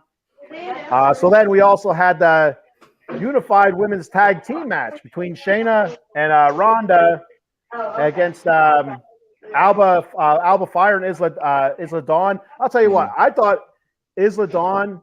Right. That's the NXT champs, right? They're gotcha. unified. That's what I was talking about earlier, Paul, about NXT. It seems like there's more crossovers between NXT and WWE. Yes. Yep. Isla Dawn and Alba Fire, I thought they were fantastic. Yeah, they look good. They are very good. Like I thought they're head and toes better at professional wrestling than what Ronda and Shayna were. They just don't have the names like Ronda. The funny thing is, like we talked about earlier with the NXT, like I did watch it, Dave. Remember I called you? I was like, should I be watching NXT? With all this going on. But I did watch that match tonight, and I did see them wrestle before. When I watch NXT, it is more a ring presence of what they do technically. Yeah. And when they come to WWE, it's you're on the mic. It's on the mic more. But the way they looked at Isla Dawn, she was just like her moves were so technical. That's Hunter and Sean though. That's where Hunter and Sean come into play because they're big on that. They're big on that wrestling. So that's their baby NXT. So go ahead. But yeah, I thought it was an absolutely terrific match. Ronda ends up getting. I think she gets Alba and she gets Fire in armbar. I think that's who it was. Mm-hmm. And then Shayna got Isla in whatever choke that is. I don't know what I can't remember what they called it. But that's what happened. They end up both tapping out, even though there's only one legal girl in there. The referee should not have allowed it. He just said, no, the illegal person's in the ring also. We need to get her out. That's what should have happened. So Shayna and Ronda got the win? Yeah. So watching 80s wrestling, that's what would have happened. The referee said, no, an illegal combatant's in the ring. They would have stopped it, and there's probably an illegal choke too. Right. But anyway, I can't stand Ronda. They didn't win the titles, did they? Yes. They're the unified champs now. Yeah. Wow. So now Alba Fire and Isla Dawn are no longer NXT champions because now it's just women's tag team champion. It's one belt now. See, typical WWE to do that. Yeah. But see, if you think about it now you got three big players in there. You have Ronda Rousey, okay, with Shayna Baszler. She's a joke. You have Liv Morgan Rodriguez, okay, and then you have what's the other one? What the hell's the other one? Shit. Which one? I don't even. What the hell's the other tag team out there? When I talk women's, I get all like confused. You know what I mean? Yeah, it's. What the hell was the other one? Oh my god. I forgot what the hell they're thinking about. Is it? I know what you're talking about. Bailey and Yes, Bailey and what's her name? Io Sky. Io Sky. My girl, my Japanese girl. Yes. But there's also another set of the NXT girls. I can't think of their name either. They have the blue hair. Yes, I know you're talking. Sure. Yeah, I don't know the top of my head, but I know you're talking about. But then, they're fantastic in the ring, and I'd say there's another women's tag team that I can't wait till they go away. The women's tag team, Pretty Deadly. Yes. Okay, Ken, I gotta stop you real quick. Okay. Don't start with my Pretty Deadly. No, Dave, okay, I'm gonna mute you for a second, Dave. Okay. What? Here's this thing. I watched it tonight. Ken, now I know what the hell you're talking about. Zeke crop top. I was watching. I'm like, what is this? A women's match, crossover match? What is it? The two dudes come in there, but I'm so glad that they ripped off the top and he tried it on. And I hashtagged wear the bra, man bra. Like that to me. Like, why the hell would you come to the ring wearing that? What is this? What is it? Like you said, Fandango. Is this a Fandango thing? Well, and so you got the dude from the Street Profits put it on. I was dying, and I thought I started jumping up like, yes, wear that. That's all you. That's all you. So getting back to the women though. So after that, the unified women's tag team match, you had actually Raquel Rodriguez watching the match, and then she kind of gets in. She kind of threatens the other team. She threatens Shayna and Ronda, and they're like, "Yeah, you and who?" And you kind of knew like it's such bad acting, but you knew that signified the return of Liv Morgan. Liv Morgan. So Liv Morgan come down and she got in the ring with Raquel. I'll tell you what, I didn't realize how tall. I mean, I think Raquel was wearing high heels. Raquel towers her. When she stood in front of Ronda Rousey, though, when she stood in front of Ronda had to go like this. Down. Yeah. Like, holy shit, she's huge. I didn't know she was that big either. I'm like, like holy shit. Like I said, granted, she was wearing high heels, but I didn't give you that much height. I'm like, holy shit. No. Dude, Raquel's back is sick, dude. Yeah. Go ahead. So Liv Morgan, then there's a huge pop. So then after that match, or after that face-off, that match, you had Pretty Deadly come out and get on the Grayson Waller show, which is absolutely horrible. I can't stand the Grayson Waller show. I like it. I do. I figured you would. They had your boys on there. It's kind of like a Carlito thing, the Carlito Cabana. Oh, I'd take Carlito's Cabana any day. Okay, I got you. Now there's our name real quick. I just want to go real quick. Is there a Carlito coming back to the WWE? Yes. Yep. Carlito's coming back. Okay. Because I've seen it all over Twitter today. Very exciting. He looks put together pretty well. So Carlito looks great. I'm excited. I'm excited. I'm a big Carlito fan. So a couple comments here real quick before we get too far out of it. Adam West says, talking about old school tag teams, the Nasty Boys, Brian Knobbs and Sags. Yeah, Brian. Was it Brian Knobbs? What was Sags' first name? Do you remember? Knobbs and it was Knobbs and Sags. That's who it was. I remember. So we also have Chico Lavera checking in. #respect. Usos, great show. Thanks, brother. Thanks for checking us out. Definitely. Appreciate it, bro. Eileen says, you guys are cracking me up. Eileen says, I want Ken to be Paul Heyman. I thought, for a second, I thought she said, I want Ken to wear the crop top from Pretty Deadly. So you do not want Ken. You don't want Ken to wear that. I would pay to see. You would have to pay to see. That would be a pay. Absolutely. You know what? That gives me a great idea. How about Lord. How about Halloween? We all dress up. Sure. Why not? Absolutely. I'll do that 100%. I'm wearing a crop top. I'm not wearing a crop top either. Dave, since you're dead pretty poison, you have to wear the crop top, brother. Hey, Pretty Deadly, I'm in. Why not? Just cut that shirt off right there and just do it like that. There you go. Okay. No, it's a Macho Man shirt. I can't do that. No, not that one. That one. No, yeah, don't do that. Absolutely. Damage control. Damage control. That's Io Sky and Bailey. And Bailey. Mm-hmm. Eileen says, who the hell dresses them in crop tops? I don't know. Somebody thought it was funny. Somebody with a sense of humor, I guess. But honestly, though, you think about that, okay? Can you imagine? I didn't go on their website, but I wonder how many crop tops they have actually sold just with Pretty Poison, a Deadly Poison. Oh, I'm sure they have, But what man is out there? What man is out there going to order that for themselves and say, "I'm going to rock that outside"? A 450-pound fat. You would be surprised. You'd be surprised who would do that. You really would. Dave, I would probably be in jail because I would be atomic dropping some people out there if I saw that shit. All right, we have one more. Eileen says, "I like to see eye candy. Male wrestlers not wearing a damn crop top." And then Adam Glenn says, "Jerry." Yeah, I don't know. Jerry Lawler? Jerry Sags. Jerry Sags. Okay, Sags. That's it. Okay, gotcha. So Pretty Deadly was on the Grayson Waller show, and so I'm watching those guys, talk. It is actually, to give them some credit, it is kind of. Wait. Before you go there, and I love that you're saying this, but let's remember, Pretty Deadly had a nice win last week too. That was a big win for them. them. Go. Yeah, because Sheamus and who was Sheamus's partner? It was his boy. Was it Ridge Holland? Ridge Holland, yes. They just wrestled 5 goddamn matches. Right. But anyway. But still, that was a big win for Pretty Deadly. I'm going to say that. Dave, let me real quick just take this to another level here, okay? Now, if you see 2 people walking down the street and they're just like regular tights wrestling gear, you think you could beat them. But if you see 2 guys wearing crop tops, what's going into your mind? I'm going to whip these son of a bitches' asses. I'm gonna whip I'm just gonna laugh. I'll just laugh. I think it's hysterical. That's the way I see this. That's the way I see this tag team. I laugh when I see them. I laugh when I see them. That's what I was getting to. Like you kind of give them credit because they are kind of funny. They're just kind of comical. I'm like, I don't even know. They're above crop top. At least goes to your midriff. Below the hitting. These are up above. They're above the chest hair line. They don't have any chest hair, but it's right above that. So I'm watching these guys on the Grayson Waller show, talking. I'm like, they are funny, and it's pissing me off that I think they're funny. But I'm like, you know what? These guys are one white tiger short of being freaking Siegfried and Roy here. Right. Speaking of Las Vegas, Siegfried and Roy from they had the white tiger. Just listening to their accents and everything, they're one white tiger short of being Siegfried and Roy. Oh my gosh. So they're out there. They're talking about all the teams that they beat, and the Street Profits music hits. The Street Profits come down, challenge them to a match. It's actually a pretty decent match.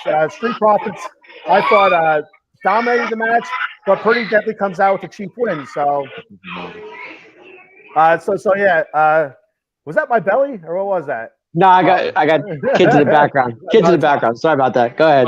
Just give them the atomic drop real quick. Go ahead. They're watching Tom and Jerry, I think it is, or something. I don't even know. There we go. Yeah, that's all right. Yeah, there was some nasty wrestling movies in Tom and Jerry. Like wrestling movies were on there, boy. That's what it looks like anyway. I don't know. Go ahead. You're going to be sitting in a chair later on. You're going to get a sledgehammer to the head. You're wondering why. It's because they're watching Tom and Jerry. Exactly. I think they're watching Tom and Jerry now that I look at it. Oh, boy. So to finish off SmackDown, we had the Solo and Sheamus match. A really, really good match. Great back and forth match. A lot of great high impact moves. Stuff like that. Sheamus can go. Sheamus is. Sheamus can go. Yeah, we know that. Former champion and stuff like that. So he's always game. He'll always put on a long, really, really good match, stiff match, hard hitting match. But then Solo gets the upper hand on Sheamus, gets him outside. Sheamus has Solo was working Sheamus's back over, slammed him onto the announcer's table, gets him outside, has him against the barrier.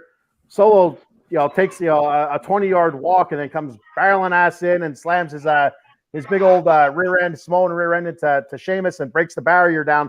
So Sheamus is out, and so Solo gets up. They're calling people down. Well, then Solo starts hammering on people. He's pulling Sheamus off to the side because he wants to inflict more damage on the Celtic Warrior. But then Usos music hit. Yeah, right. So the Usos come down. Solo like an idiot. I don't know why he did it. But he got in the ring with the Usos and got himself a couple super kicks. So nice. So that's where we ended with the show at SmackDown. Well, so Solo got super kicked this Friday night and last Friday night. Well, he got super kicked a couple times tonight. Yeah, nice. Yeah. He got a single one, then he got the double one. Yeah. All right. So before we move on, I'm going to go ahead and read another sponsor. Sponsor read here. I got this one, Dave. 1-800-123. Jason Fine, attorney, Big Al. They specialize in motor vehicle accidents, slip and fall, workman's comp, personal injury claims. You can call Jason 24/7 directly at 267-962-4895, or our boy here, Maiko Spencer, at 267-303-7324 for a free consultation. They now have three offices, 2 in Pennsylvania, 1 in New Jersey. First office in the Steel City at Pittsburgh, Pennsylvania, located at 500 Grant Street, Suite 2900. Phone number there is 412-365-8151. And then Philadelphia, Pennsylvania, the city of brotherly love. Those offices are located at 1628 JFK Boulevard, Suite 2120. And the number there is 267-888-2980. And last but not least, in the great Garden State of New Jersey, Cherry Hill, New Jersey, located at 3 Greensward Lane. The number there is 856-209-5258. That's Jay Fine Law, a.k.a. Big Al, 1-800-HURT-123. Tell them the Atomic Drop Boys sent you. There you go. Yeah, definitely. 1-800-HURT-123, baby. Yes, there it is. All right, so now with the men's Money in the Bank, I feel like it's completed. I feel like we have all of our combatants. We have Ricochet, Shinsuke Nakamura, LA Knight, Logan Paul, Damian Priest, Santos Escobar, and Butch from the Brawling Brutes. Butch, yeah, like Butch has No. a chance to win that. Butch does not have a chance. Poor No shot for Butch. And I tell you, so okay, you eliminate Butch. I eliminate Ricochet and Shinsuke because I feel like they're going to be in a feud with each other. But you know what though? You know what? Ricochet has a chance. He does not have a chance. He does not. They're never going to push him to main event status at all. Okay. Even though I think they should. He's fantastic. But I'm not saying he's going to win it, but I'm saying he might be in the finals. But go ahead. But I think him and Shinsuke are going to have some sort of feud or something going on there, and I feel like I kind of cancel them out. So that leaves LA Knight, Logan Paul, Damian Priest, and Santos Escobar. LA Knight, yeah. So like I said, I think LA Knight's going to win, but I also like my dark horse is Damian Priest. Okay, here's I'm gonna tell you. Here's what I think. I'm gonna tell you one thing that's definitely gonna book it. It's gonna happen. Ricochet and Logan Paul are gonna meet at the middle of the ring again.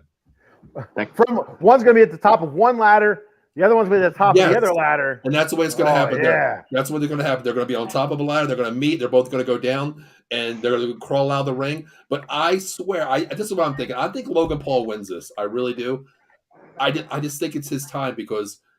I don't know. I just think Logan Paul wins this. So they're gonna put Logan Paul in this match. Like they just put him in there, and he's gonna pull it off and win it. I'll tell you, media wise, socially wise, it makes sense. It does make sense because that way. that's where they get the most views. It's all about views and money. Yeah, but people love LA Knight too. So I'm thinking they love LA Knight, but they don't love 6 million times LA Knight. 6.7 million. 6.7. Sorry. Christ. You guys continue. I'm gonna look up LA Knight's Twitter real quick. Okay. You do that. You do that. And he's not the LA Knight. He is the real. He is the real LA Knight. Is what he's called. The real LA Knight. Real LA Knight. In case there's another one. I don't think so. I don't think Santos Escobar really has much of a chance. Like I just don't feel like they're really pushing him. He won a big match to get into. He won a big match to get into the.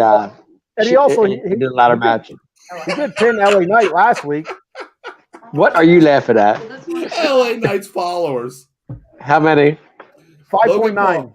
Logan Paul 6.7 million, right? Okay.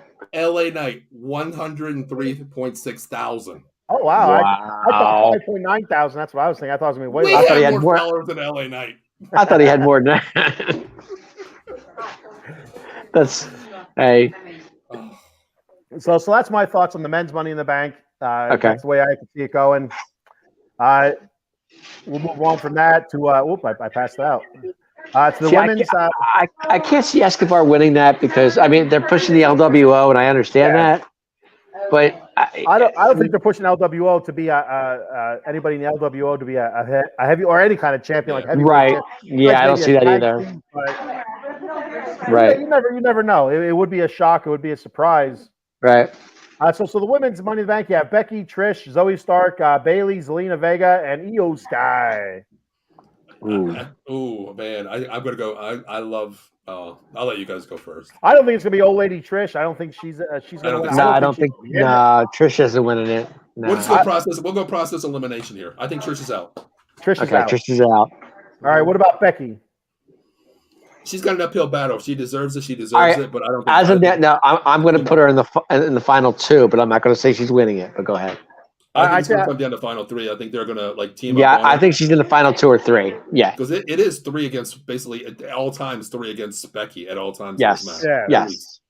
Because you have Trish, Zoe Stark, Bayley's had her issues with. See, that's who I'm pushing for. Okay. So then we have Zoe Stark. I think she has a chance, but I think it's too early. I don't think it's this year. I agree. Yeah, they're pushing Zoe Stark too. But yeah. I think it's a little early. I feel like it'd be. I wouldn't be surprised. I just feel like it's too soon for her because she's just starting to get big. She needs. Yeah, but knowing Vince, anything could happen. Yeah. Or Triple H. Sorry. And Bayley, I love Bayley. I love me some Bayley. See, that's right. That's wrong. Let's stop real quick, Ken. What do you love about Bayley? Who, me? No, Ken, because I love Bayley too. But go ahead. I think she has a really good skill set. A nice skill set. I like her skills. I do too. I love. Oh, I'm a Bailey fan. I love Bailey. Well, you know how Eileen, our super fan Eileen, checks out all of our shows. Said about that the eye candy, that she likes the eye candy, not wearing crop tops. I too like the eye candy, just not in the men's side.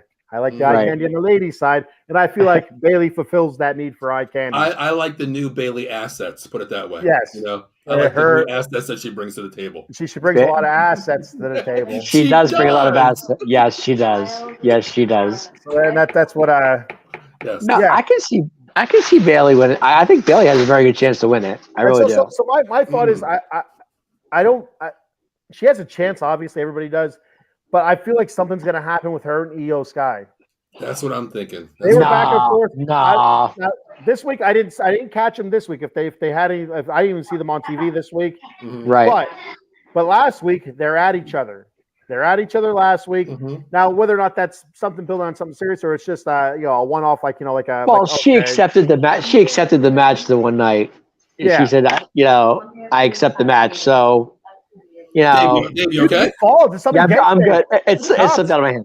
Dave, you need us to call? I mean, call 1-800-123. Yeah, okay? I'm good. It's something out of my hand. No, I'm just saying. Don't answer any questions without our lawyer.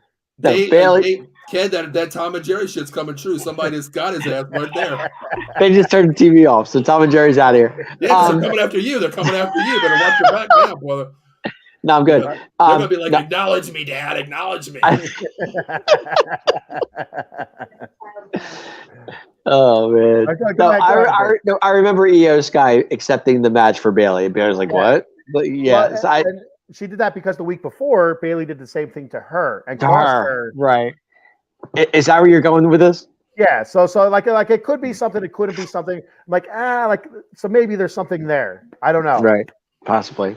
Zelina Vega, I just don't see it. No. So it comes down to Becky, Bailey, Io Sky. Those are the three that I have because I think, Ken, you're leading on to exactly what I'm saying here. I think there's going to be that little jealousy, that little acknowledge me fact between Bailey and Io Sky, and I think Becky Lynch will be in the finals with those three. Bailey or Ito will be going for the pin here. I think it's going to be Bailey trying to pin Becky. Sky's going to jump off the top, elbow her, knock her off, and she's going to take the pin. That's what I think is going to happen because we know she's a high flyer. She's going to climb up to the top and come down and give her some elbow or whatever she does, and she's going to get the 1, 2, 3 count. And another Japanese woman's going to be the championship, just like Asuka. God. And Shinsuke's going to win the Money in Bank too. Why not? Fuck it. Let's go. So I think Bailey and Io, I think they're going to cancel each other out. I think something's going to happen. Where we got Bailey, climbing the ladder, and then Io pulls her down, or Io's on top of the ladder, like we just said, and does some sort of crazy ass flip, taking Becky out or Bailey out, and leading to somebody else like a Becky. Or that's all I can see. I think it's too early for Zoe Stark and Trish. I don't even know why the hell they put her in there. But doesn't this match benefit Sky because she's a high flyer? Yeah, it does. You think so, but it doesn't seem like that's how it normally goes. Like it doesn't seem like it goes to your typical high flyer. They have the most highlights out of those shows, but it's that all moment that she's going to give basically. Yeah. Mm. So before we move on, go ahead. Don't count out Io Sky. She's got it, but I'm still sticking with. I think Bailey. I'm going to stick with Bailey in this one. All right, you're going Bailey. I'm going Io Sky. What do you got, Ken? I'm going Bailey. I think I'm going to go. I'm going to go Bailey as well. I like Bailey. Okay. We all in agreement with that one. Can we bring Liv in too? Why not? Maybe she does work her way in. Who knows? Hey, the Mega Men just added Logan Paul for crying out loud. Why can't they add another woman? Let's see how many followers she has. No. Knock yourself out. I wonder. So here's. I think Bailey's got a good. She's got a good Twitter account. I think. So you have the women's championship match next Friday on SmackDown between Charlotte Flair and Asuka. Yes. And now they just banned Belair from the side. Yeah. Yeah. Who knows? So in the past, when they banned somebody from ringside, what happens? They end up sitting in the crowd at ringside. Well, Bianca said she's going to be in the. No, they banned her. They banned her. They banned her. Oh, okay. That tool bag Adam Pearce banned her. So She's like, I'm going to be sitting ringside. He's like, no, you're not. I'm looking out for you. You're not sitting here. You're banned from a sideline. Wow. Like, you're right, Ken. She might be in the side. I'm coming to make an appearance there. She could be in the stands somewhere. But go ahead. Usually, what they do, they have them in the front row, and something happens, then and they end up jumping over the barrier, and right. So I wonder if that match goes off clean. If that match goes off clean, everything is. Goes the way it's supposed to. Let's say, in my mind, I don't think it's going to. But go ahead. I don't think it's going to either. But let's say, okay, Asuka wins. All right, Asuka wins. Charlotte Flair's incensed. She's pissed. Do you think that she could enter the Money in the Bank match and win it? I mean, because the men, they just added a guy. They added a guy without a match. They added Logan Paul without him having a match. Why can't they do that to the women? Why not add the loser of that championship, even though Asuka would still have a guaranteed rematch, just like Bianca is supposed to have. Do they add the loser to that match to the Money in the Bank? I think it's going to be flipped.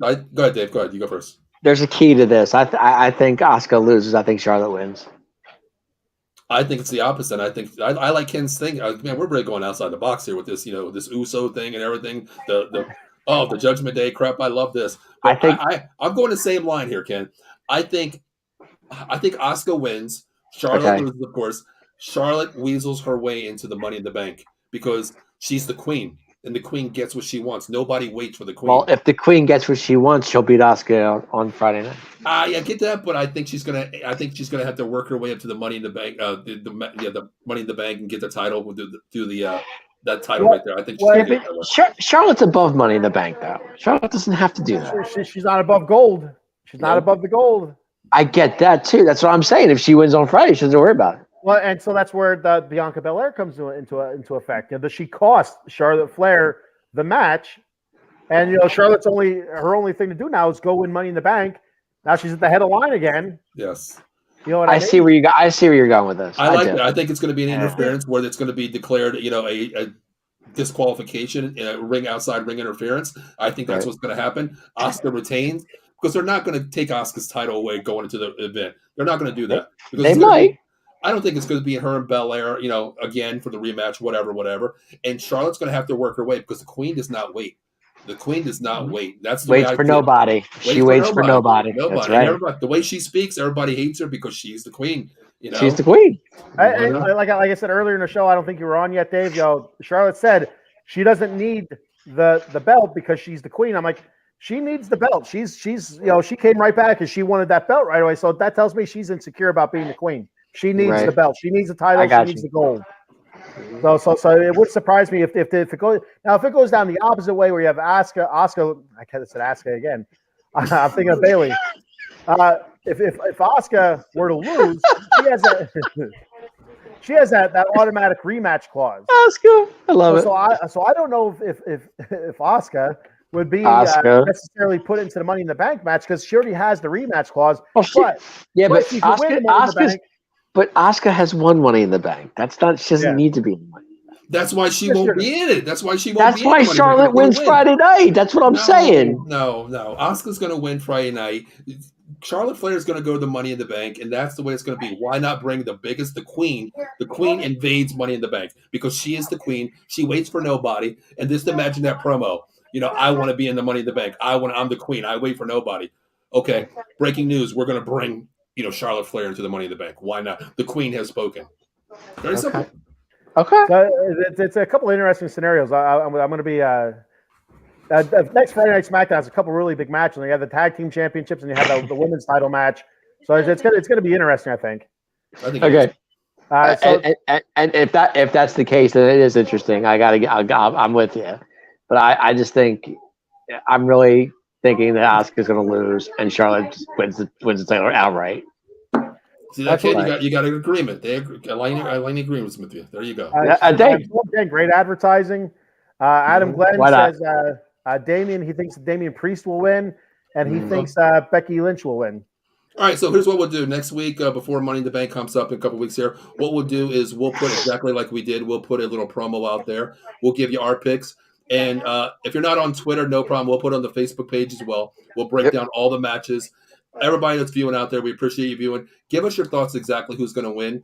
and we'll put your names on there too, and we'll put a little icon of you up there, and the winner gets an autographed picture of Dave Yarnell wearing his crop top. He's going to stop. Okay?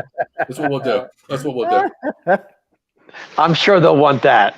Well, here's the choices. Ken, what are you going to be for Halloween, real quick? What do you think right now? What would you wear right now if you could have one choice? For wrestling wise, what would I wear right now? It has to be a wrestler. It has to be a wrestler. Man, I'd love to dress as Vader. That was always my okay. as a wrestling fan. I always Vader. wanted to dress as Vader, yeah. Okay. Ken, you're going to be one of the pretty boys, wearing your little crop top there, okay? Because you're already sweating. You got the look going on there. I'll tell you what, okay. I am sweating right now. Me too. I am hot as hell. It's only when I do a show with you guys, man. I'm in a nice hotel with air conditioning. I'm good, guys, really. Yeah, because you were running around beating the hell out of people outside, giving the atomic drop earlier. So I got these ladies next to me that think I'm crazy. I'm sitting there talking wrestling, so it's all good.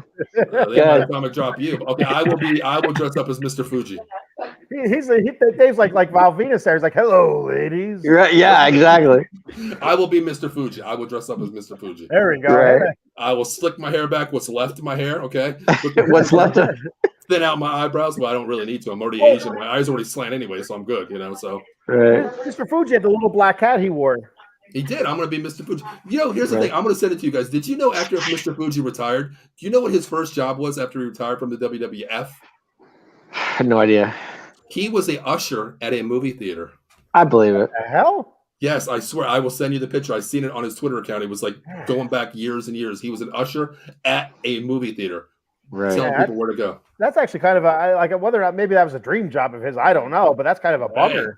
Hey, we get free movies. I mean, why not? Yeah, but still, well, that brings me back to something. There used to be a mall close to where I live. It's closed down now. Most malls are, but it was called the Schuylkill Mall, and like every week, if you went up there on the weekend. You remember Virgil, Ted DiBiase's Virgil? Yes. Mm-hmm. Yep. He'd always be up there signing autographs. Wow. And it was always, like there's like $20 a picture, an autograph or something like that. It was, but I know a lot of people used to kind of make fun of him or kind of like poke fun at him, because he was doing that. But I'm like, it was kind of a bummer to see, after all the years of, working at WWF and WWE, then WCW and stuff like that, working with NW, working with Hulk Hogan and NWO, and now you're at the Schuylkill Mall signing autographs and people are poking fun at you. It's like, that kind of sucks. He'd have the $1 million title with him and stuff. And, yeah. But I tell you what, there ain't no way I was, spending $20 to have a picture of Virgil either. Though, so. Well, him and DiBiase still talk though. They're still friends, as far as I know. DiBiase has some trouble. He's some legal issues there, but him and his son. All right, so now off of SmackDown, we got our last topic here for today. We're going long again. Speaking of Val, we're going long and hard again. Yes, we are. All-time WWE factions and stables. So I have a bunch written down. I know some of my favorite off the top of my head right away was like the Hart Foundation. I always like the Hart Foundation. So when you talk about faction or stable, usually it's three or more members. Because if it's two, that's just a tag team. That's not a stable or a faction. But so you look at it, 3 or more members. I have one in mind, actually. I do. Go ahead. Evolution. Yeah, Evolution. So that was another good one. You had Batista, Randy Orton, Ric Flair, Triple H. Yeah. Mm-hmm. You always remember the whole. Randy Orton won the championship. Triple H was jealous. Gave him the thumbs down as he's on Batista's shoulders. And yep. That's. Another one of my favorites was the Nexus. Remember the Nexus? You had the original NXT guys. Oh, if you're going there, I got another good one for you. And so do you remember this, Paul, or no? No, Nexus I don't remember. All right, do you remember the original NXT where it had Daniel Bryan and Wade Barrett and Wade Barrett? Yeah. Wade Barrett was he was the runner of that program. He was the leader, yes. Okay. Yeah. So like after NXT was done, like I guess it was like a reality type show for it and stuff. They had all these guys, what the hell was his name? Feed Me More guy, Ryback. Ryback. Like, Ryback was there. Husky Harris, who ended up being AKA Bray Wyatt. Yeah, Bray Wyatt. Was Husky Harris. He was a part of it as well. A bunch of other guys. It's too many to name. The whole thing. Well, at the end of it might have been Monday. I think it was Monday Night Raw.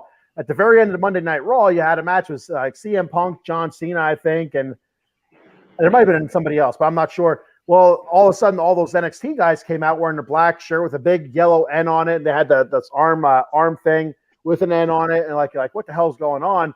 Yeah. Like the one dude had a mask on. It's like it was really badass. And they stormed the ring. They beat the shit out of everybody. I mean, they beat the shit out of John Cena, CM Punk, the referee, the announcers on the side. They choked out the poor ring announcer who does that, like now weighing 236 pounds. That guy. They actually Daniel Bryan got fired for real because he choked out. He used the cord and wrapped it around Justin. I can't remember his last name, but it was the ring guy. They wrapped it around his neck, and they felt like that was way over the top, and so they ended up firing Daniel Bryan, only to bring him back 2 weeks later. But it was like they took the ring apart, Paul. They actually took the ring apart. They actually took all the ropes down. I gotta go back and Google that. I gotta go back and watch that on YouTube. Oh man, you gotta YouTube Nexus debut, I guess, or Nexus storms the ring, something like that. Okay. It was fantastic. It was a great storyline. Wade Barrett, who's now a color commentator, I was a huge fan of Wade Barrett. He was their leader, and they ran over pretty much everybody in the beginning. They had John Cena as a member. Well, Wade Barrett, he's commentating SmackDown now. Yeah, and so they actually had John Cena with them because he lost a match or something like that to Wade Barrett, and he had to be Wade Barrett. He had to be a part of Nexus, and it didn't work out so well for Nexus. John Cena became Super Cena and kind of destroyed them. But for a few months there, they had a hell of a run going, and they even broke off into smaller factions then. But it was some pretty big stars came out of it. But it was really like how they were presented. Their debut as the Nexus was just out of this world. All right, I'm gonna definitely have to Google that. That's craziness, though. Wow. Yeah, it was. I've never seen that. Mine would be NWO. That's mine. That is mine. I love that's NWO. Very common. Yes, absolutely. And so for NWO wise, I like the original. Yeah, the Scott Hall, Kevin Nash, Hulk Hogan. Yes. Once it got into bringing in Disco Inferno and shit like that, I like Disco Inferno as when he was with WCW as a mid carder. I thought he did well. But when he's in the NWO, I was like, come on, why the hell do you have? Well, they brought in the Giant. He was on, Yeah, I mean, but the original guys, I felt like that's when it was really hot. Yeah, that's why I used to call them the OG3. The three OGs. NWO. Then they split off into the Wolf Pack as well. Yep, that was Luger was in that. Yeah. And I think Rey Mysterio and Conan and stuff like that. Yeah. So. Oh, I actually have another one. If you guys remember, Right to Censor. Oh, I don't even remember them. I never even heard of them. Honestly. Dave, you can explain them. They were just they were against everything you did. Anything that was good, they didn't like it. Anything like there was, I would say good, like bad things. They were always against everything you did. I'm trying to think. I can't remember the who was in it. You had Mike Rotunda. I think Mike Rotunda was in there, wasn't he? I think IRS was in there. The Godfather. He was one of the people. Oh wow! Ivory was in there too, wasn't she? Yeah, Ivory. I couldn't remember her name. Yeah, Ivory. Yeah. So they come out in these white shirts, button straight, like Mormons. They look like Mormons or something. They had a circle, and they would put what do you call it? Wait, what generation was this? Because I'm more old school. I don't remember. Yeah, this was back in the I want to say. This was after Attitude Era. Oh, okay. Late 90s, early 2000s, maybe. Yeah, I think it was right after Attitude Era, right at the end of Attitude Era. Yeah. Okay. So basically, Godfather was in there too. Godfather. Yeah. Which was kind of funny because it was after he was Godfather.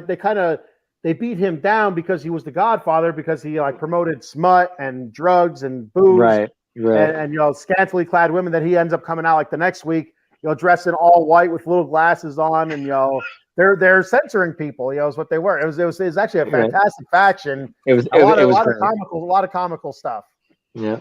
All right, I'm gonna have to Google that too. That's two new ones. He was actually they called him the Good Father. If I remember, they called him. Yeah, you're right. Good Father. The Good Father. Not the Godfather. Yes. Oh my God.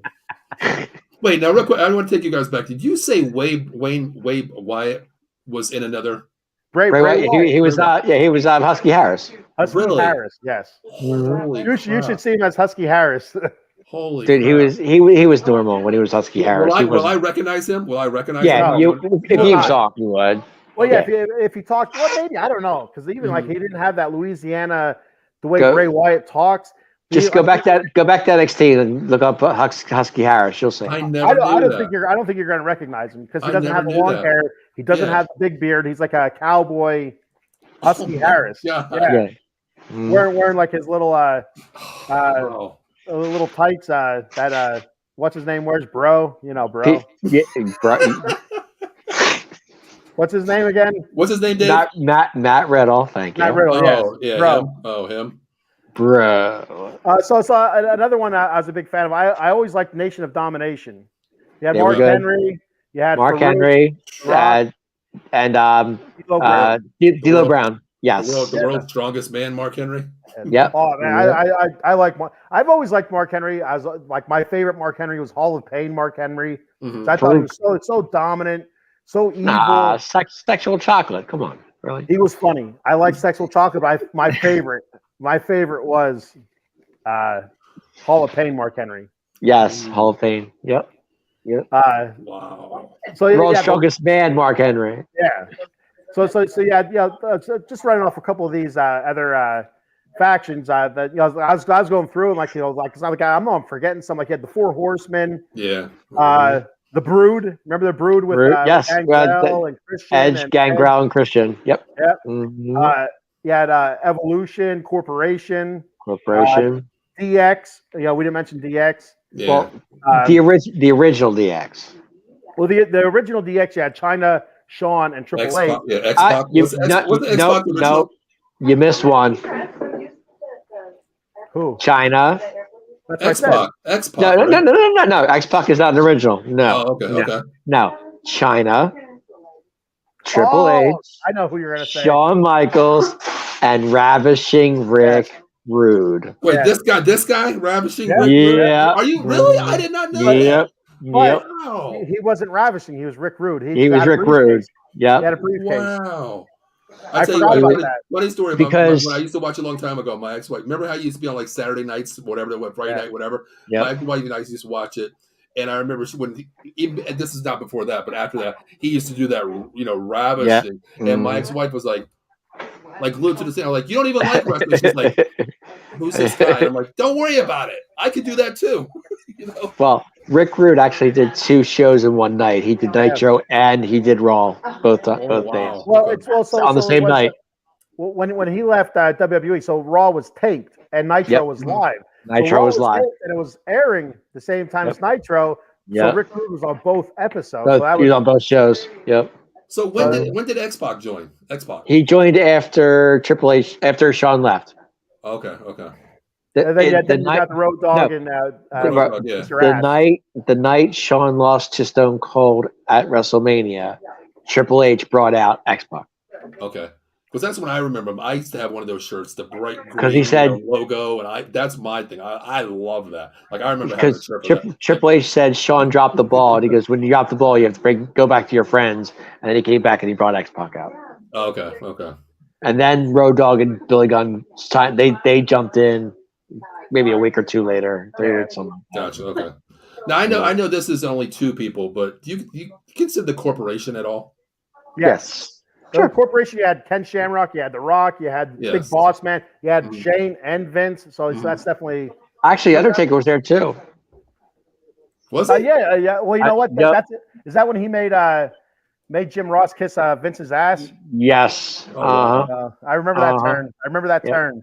Yep. He's like, what do you think? You're better than me? Oh my God, he's gonna make Jim Ross kiss Vince's ass. Yeah, Taker was in that. All right, so I'm gonna go through a couple more comments before I read off the rest of the list of the ones that the factions that I've written down here. Eileen says years ago Virgil was panhandling on New York City subway, so he'd make his way up and down the East Coast here because he was always in almost every weekend I'd see him in Frackville, Pennsylvania here, right? Good for Virgil. So hard times there. Eileen says she always liked the Wyatt family. The Wyatt family was good. Yeah. I felt like they could have did a lot more with the Wyatt family, but I remember when they first came aboard. That scared the shit out of me. Yeah, they really. That was just yes. What was the guy? What was the guy with the beard, the long beard? What was his name? That came out with the damn. Why can't I? The sheep. Yeah, you had Harper Rowan. Yes, Harper Rowan. Yes, it reminded me of the Saw movie. Yeah. You know, when he came out with that horse thing, I'm like, oh my god, Luke Harper and Eric Warren. Yes, and then was it Braun Strowman? He introduced Braun Strowman later on. Yes, Braun was. He was a part. Yes, he was. Yep. Even John Cena was in that faction for a week, I think, also because he lost the match. He lost the Wyatt family. Well, Cena's still stuck in the maze, so whatever. Stuck in the maze. Yep. Cena's still stuck in the maze. They had a fun house. It was a match between Bray Wyatt and John Cena in the fun house. And Cena's still stuck in the funhouse. He can't get out of it. I don't remember that. Yep. I think that was a COVID match, wasn't it? That was like an yes, it was. Yes. Yeah. Yep. Oh, yep. Wow. Joey P. Wood checking in. What's up, Joey? It says if you're not Nexus, you're against us, and that was the Nexus's. Yes, Joey. Yes, correct. Yes. Fantastic. Yeah, I gotta go back and watch this Nexus stuff. If you're not Nexus, you're against us. Yeah. Yep. They came out hot, man. I'm telling you. I do remember that coin phrase. You know, if you're not against us, you're against us. If you're not Nexus, you're against us. I do remember hearing that, but I never really watched Nexus wrestle. Yep. I think says Right to Censor was Stevie Richards. Yep. Bull Buchanan, the Godfather, the Good Father, and Val Venus was in there, and Ivory, and the Cat. The Cat. Yep. So you had Val Venus, like ultra, like porn star kind of guy. His thing, and the Godfather was a pimp. Now he's the Good Father, and you had Val Venus is no longer. It was fantastic. It was awesome. Very good. Yep. Boy, how things have changed, huh? Eileen says she was always a part of the Godfather's hoe. Oh no, she enjoyed the Godfather's hoe train. Hoe train. A part of the Godfather's hoe train. Oh God. And then we have Bubby Watts checking out. What's up, Bubby Watts? What's going on, Bubby? How you Bubby Watts. What's up, buddy? He says he is late. Yeah, just a little bit late. We're 2 hours and 1 minute, 2 hours and 2 minutes. Hey, Bubby, better late than never, brother. Bubby's a good comment. He always checks into a lot of shows. He's a big sports fan. Bubby, I was late too, so it's okay. Don't worry about it. That's because you were running from the cops, Dave. It's in my contract. Bubby checked into the Batcave on Wednesday, this past Wednesday. It was great to hear from him. Bubby's the man. Yes. Mm-hmm. All right, I'm going to do our show read here for all the our show schedule. Okay. All right. Let me get the. I'll leave the banner on the bottom. It ain't gonna hurt nothing. There it goes. Bye, banner. So all of our shows here, we got something for everybody here on Outbox Sports. Make sure you like, follow, subscribe, Facebook, YouTube, Twitter, Twitch, Instagram, all TikTok, making funny videos for people to watch. So Mondays at 4 p.m. you have the Joystick Junkies. 8 p.m. or 6 p.m. you have Sully Squad. 8:30 p.m. the Big Blue Power Hour. Tuesdays at 8:30 p.m. you have Extra Innings. Wednesdays at 10 a.m. you have the Bat Cave with myself. Extra Innings you have Dave on Tuesdays. Yep. 8 p.m. you have College Football Frenzy coming up the end of July. Yep, last week of July. 9:30 p.m. them 215 boys with Maiko and Cowboy Dave. Is that every week or every other week right now? Every week. Yeah, we took off last week because Dave was away, but we'll be back next week definitely. Okay. Yes. Mm-hmm. And then Thursdays, 8 p.m. Big Mike's 4for4 Locker Room Podcast, talking all Philly sports. And Fridays, of course, the Atomic Drop Podcast every Friday at 10:30 p.m. Then Saturday, tomorrow night, 10 p.m. you have myself with the Vegas Sports Scene, and Vegas Rob will be returning in a couple weeks, so he'll be on there and talking Vegas sports. Like I said, like, follow, subscribe, and we have a whole bunch of other stuff coming up very soon. Fuji's Phillies Flair, Philly Flair we were just talking about a little bit earlier. A Commanders Gridiron show, NFC East Roundtable, pre and post games for the Eagles, Cowboys, Giants, Notre Dame, Fighting Irish. And there's a debate show coming up, an old school hour coming up very soon. I'll be on the first episode, maybe the first episode with Joel Sullivan talking about the 1980s Mets, kind of like a lost decade for them. Able to get a one World Series, but with so much talent, there should have been multiple. So like I said, something for everybody there. And hit them up. All shows, we read all comments and give shout outs to everybody. Check them out. Definitely. And I know Vegas sports scene, Ken, in about 3 weeks, you're going to be having the Las Vegas A's reporter Anthony Morrow hop on your show, I heard. Nice. Yep. I can't wait for that. I really like. So I got to interview my first person. I think it was 2 or 3 weeks ago on the Batcave. Mm-hmm. I interviewed Nelson from Amish Country Mets fan, and it was so much fun actually to interview somebody. It was kind of neat. So I can't wait to interview them and talk a little bit of Vegas Aces, WNBA basketball. Very, very exciting. Very exciting. We got a lot going on here, trying to get all the guests in. Of course, we have the new show, Fuji's Philly Flair, coming in July 8th, Saturday, 11 a.m. And also Monday night, all you hockey fans out there, we have Bill Meltzer hopping on to the Sully Squad 6 p.m. to give you the Flyers, the draft coming up here as they're getting ready for the draft. So please check that out. We have something going on for everybody here. So hey, listen, if you're not a fan of my show, Ken's show, we got something for everybody here. So Sully Squad's kicking out too, right? Nice. Yeah. Well, and I'll tell you what, if there's something that we don't have for you, hey, maybe you want to start a podcast, hit us up. Definitely. We can do anything out there for everybody out there, We got Bubby Watts saying, okay, Ken, by the way, I passed my test. Fantastic. That's great. He had a math finals on this past Wednesday. And I was quizzing him. I was quizzing Bubby Watts on some math problems on the Batcave to help him out before his test. So he passed his class. That's great. That's Way to go, Bubby! Congratulations, buddy. There you go. Congratulations, buddy. That's awesome. So a couple other of the factions that I thought of, and then I was also looking up because I just totally forgot about. You had the Ministry of Darkness, The Undertaker, Viscera.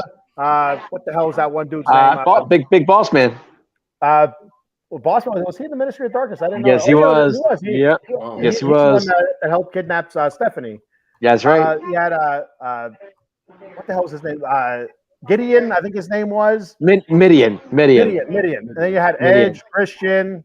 So yeah, so that's a pretty big. They had the whole cross, and you had Stephanie McMahon on there, and that was a whole thing.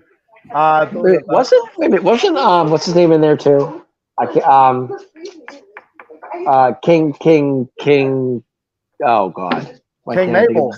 Yes. King Mabel. Yeah, King Viscera. Mabel. Yeah, that's what. Viscera. Viscera. Right. Okay. Right. Yeah. The Authority, New Day. That's New Day's a faction. I wasn't much on the I'll give New Day a lot of credit because when they first started New Day, they got nothing. People just booed them. Nobody was digging it. And then they started with that trumpet, and it started catching on. People started really liking them.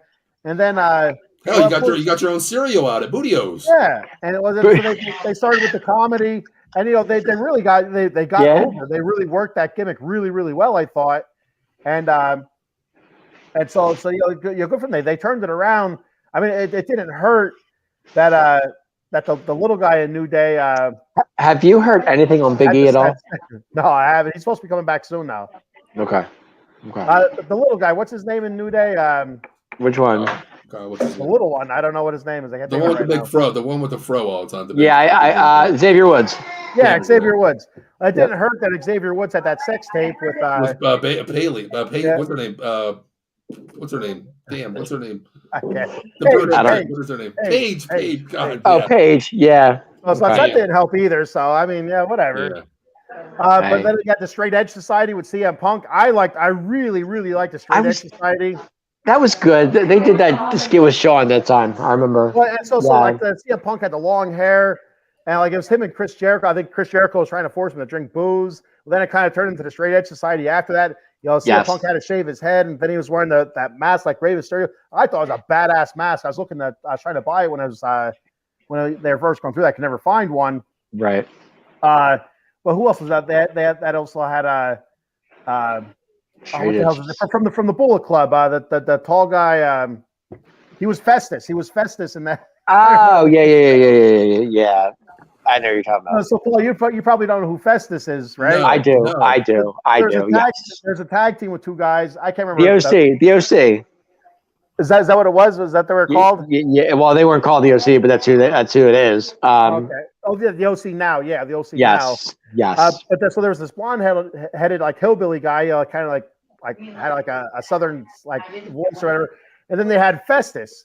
And Festus is this tall guy. Biscuits and gravy.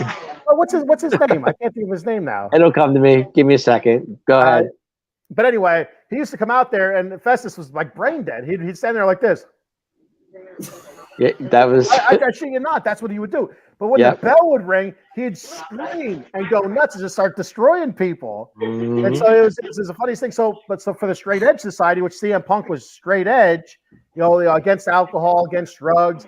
He said that Festus was all drugged up. That's why he was brain dead. Now he got him off the drugs. Now he's, Oh my god. So it was a whole thing. But the CM Punk Straight Edge Society, I really liked that. I thought that had a decent run. It was good. It was good. Yeah. And then of course, last but not least, you had the Heenan family. One of the greatest factions ever. The Heenan family had Tully Blanchard, Arn Anderson, Andre the Giant, Rick Rude, Big John Studd. Big John Studd he didn't have the honky tonk, but that was Jimmy Hart. No, Jimmy Hart had the honky tonk, man. But even Jimmy Hart, he didn't never really had a family. Like there wasn't the Jimmy Hart family, like the Heenan family. The Jimmy Hart family is a lot of people. You said Tully and Arn, right? Yeah. Okay. Hey, Greg Valentine, or no? Yeah, Greg Tully and Arn, aka the Brain Busters. Yep, they're the Brain Busters. Yep. Mm-hmm. Mm-hmm. So those are the factions that I have written down that I some I remembered, some I forgot when I was looking them up. Like, oh, okay, I remember those guys. Yep. Jeez. Yeah, Bobby had a lot to look up. Bobby had a big he had a big family. He really did. Yeah, he did. King Kong Bundy too. Well, and so the thing with Bobby the Brain Heenan, he was so good at commentary. He was so good on the mic and with facial expressions. The Weasel, they called him the Weasel. Bobby the Weasel Heenan. Yep, he was the Weasel. I think next episode, next week, next Friday, we should talk old school managers. I'm in. I think Oliver Humperdinck. There you go. All right, so Bubby Watts says, who are you guys' all-time favorite wrestlers? He either liked Brock Lesnar or Dean Ambrose as a kid. Oh, man, Ambrose, I remember from the Shield. That's what I like. Yeah. Yep. Yeah. Well, John Hunt. Yeah. Mm-hmm. Yep. So my all-time favorite wrestler is The Undertaker. All-time favorite wrestler is The Undertaker. As a kid, as a kid, it was The Ultimate Warrior. Yeah. But that was short-lived. The Undertaker scared the shit out of me. But eventually, as I got older, I liked The Undertaker then. It was cool to be bad. So. So The Undertaker all time is my favorite wrestler. Okay, I do have one question for you though. How pissed off were you when the undefeated record of The Undertaker was taken away from him? How pissed were you, Ken? I haven't let it go yet. My dad, my dad used to watch the WrestleManias. My dad would come over to my house. I'd put it on for him. So I used to have the network. And we sit there, we'd talk, and I'd tell my dad, so he's not going to lose to Brock Lesnar. I said, if he loses to anybody, it's going to be to somebody a newer guy to kind of build them up, make them look stronger. I said he's not going to lose to Brock. Right. And the way he lost to Brock Lesnar, I mean, it's like it was so disheartening. The way it was, and it's like it was dominance. The Undertaker got hurt early. You didn't know that until later on, but you can kind of tell something was off about him. I was so pissed off. I was like that guy. You see, every time they show a wrestling clip, that guy standing there.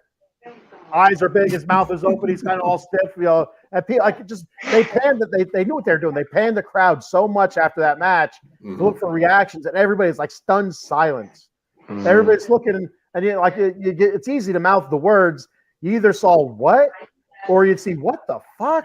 Yeah, it was one of the two, and that's all you would see everywhere. Yeah, I remember watching. I was like, no way. It can't happen. Your undefeated record's not going to happen tonight. You're gonna go undefeated for your career or whatever. Just like you said, lose to a up and coming wrestler to showboat his name or whatever. And when it happened, I'm like, my words were like, what the fuck? Yeah, what the fuck? I was very surprised it was Brock because I didn't think they would let Brock beat Taker. If anybody, I thought it would be Roman because. That was the beginning when he came in, yeah. Yeah, I thought for sure it was going to be Roman Reigns. I didn't think it was they're pushing Roman hard to be the next It should have been Shawn because they did two back-to-back with Shawn, and Shawn should have won the first one, but that's why Shawn had him beat. He was on his way out. Shawn had him beat. It didn't matter. Shawn should have won the first one. Shawn had him beat nothing. 1, 2, 3. Nothing. That's all I got to say about that. But I'll leave it at that. All right, David Woods. Yeah, that's his name. The porno guy. Yeah. Yep. Kofi Kingston. That's part of the New Day. And then Eileen said he had sex tapes with Paige. Yes. Yes, he did. Man. Xavier, you're a lucky dude, man. I tell you, that's all I got to say. Lucky guy. Yeah. Dave, I already know one of yours. I already know who you're going to say. Oh, everybody knows who mine is. If you don't know who mine is, then something ain't right. The showstopper, the headliner, the main event, Shawn Michaels. One of the greatest wrestlers of all time. You can go back to the Rockers, the Midnight Rockers with Marty, and just go on from there. And I've been following Shawn his whole career. He's been my favorite. He always will be my favorite. Is he getting old now? Yes. Can I leave and look at him anymore? No, I can't. Because disgust me. But as much as I love Shawn, I just can't look at him anymore. And because I see Shawn, long hair, girls all over him. I don't see that anymore. I just don't. But he'll always be my favorite. Mine, I have 3. I like The Undertaker, always have. I'll tell you a little story about The Undertaker real quick. And my other ones are The Rock and Stone Cold. That's when everything to me was just, I remember I'd be a manager at Home Depot, and they said, "Oh, Paul, you got to work late tonight." I feel sick. 7:30, I feel sick. Get home, drive my car home. Let's go, Raw. And I would be fine. My boss would call me, "You okay for tomorrow?" Yeah, I'm okay. I'll be okay. Right. I never missed it. Rock, Stone Cold, Undertaker. I'll tell you a little story. Now, you guys know that I go to Castle Gym up there to train with Trey Sean a lot of times. Yes. And most of the people, I'll tell everybody, I'm probably the only person in the world that got in the ring with Trey Sean Wiggins that got my ass kicked, knocked out. Right. Stone Cold knocked out real quick. He knocked me out. I was out for like a minute. But I'll tell you, you guys know Brock I had on the show before. He's the owner of Castle Boxing. I went in there one time and I was like, he was like, you ever box? I was like, no, I can street fight. I can do that. He's like, okay, whatever. I was like, hey, what about if I got on top of the ring and did the tightrope walk like the Undertaker? And he looked at me. He's like, do you understand how big you are? And I was like, well, the Undertaker was 7 foot, 280 pounds. He could do it. He's like, Paul, your ass is so uncoordinated, you would fall off in a second. And I'm like, yeah, you're probably, because I had trouble getting in the ring through the ropes, you know what I mean? And let alone the Undertaker doing that walk around the ring. Like, are you kidding me? Like, wow. That's hysterical. That was. I could see you doing that. You'd fall off, but I could see you doing it. Yeah, I probably wouldn't be here. I wouldn't be here today. Dave, I probably have a neck brace on, cast all the way on my body, let alone probably be dead already. Yeah, and Katie would kick your butt from left to right. Hey, listen, but I survived the Trey Sean Wiggins left hook.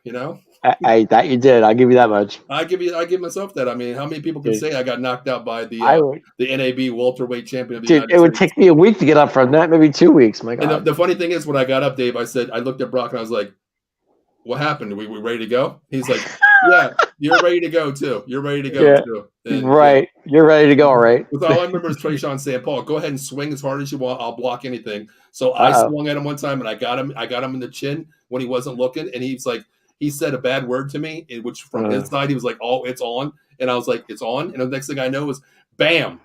And it came right across my chin. It may be on, but it was over. It was over. So there's no retreat in your game or what? As soon as I heard the bad word, I would have been gone. Like, all right, hang on. Well, you know how fast he is in the ring. He chases. You seen the fight? He chases you down, and it was just like. And you know what? I never believed in smelling salt, but I think I got smelling salt that day.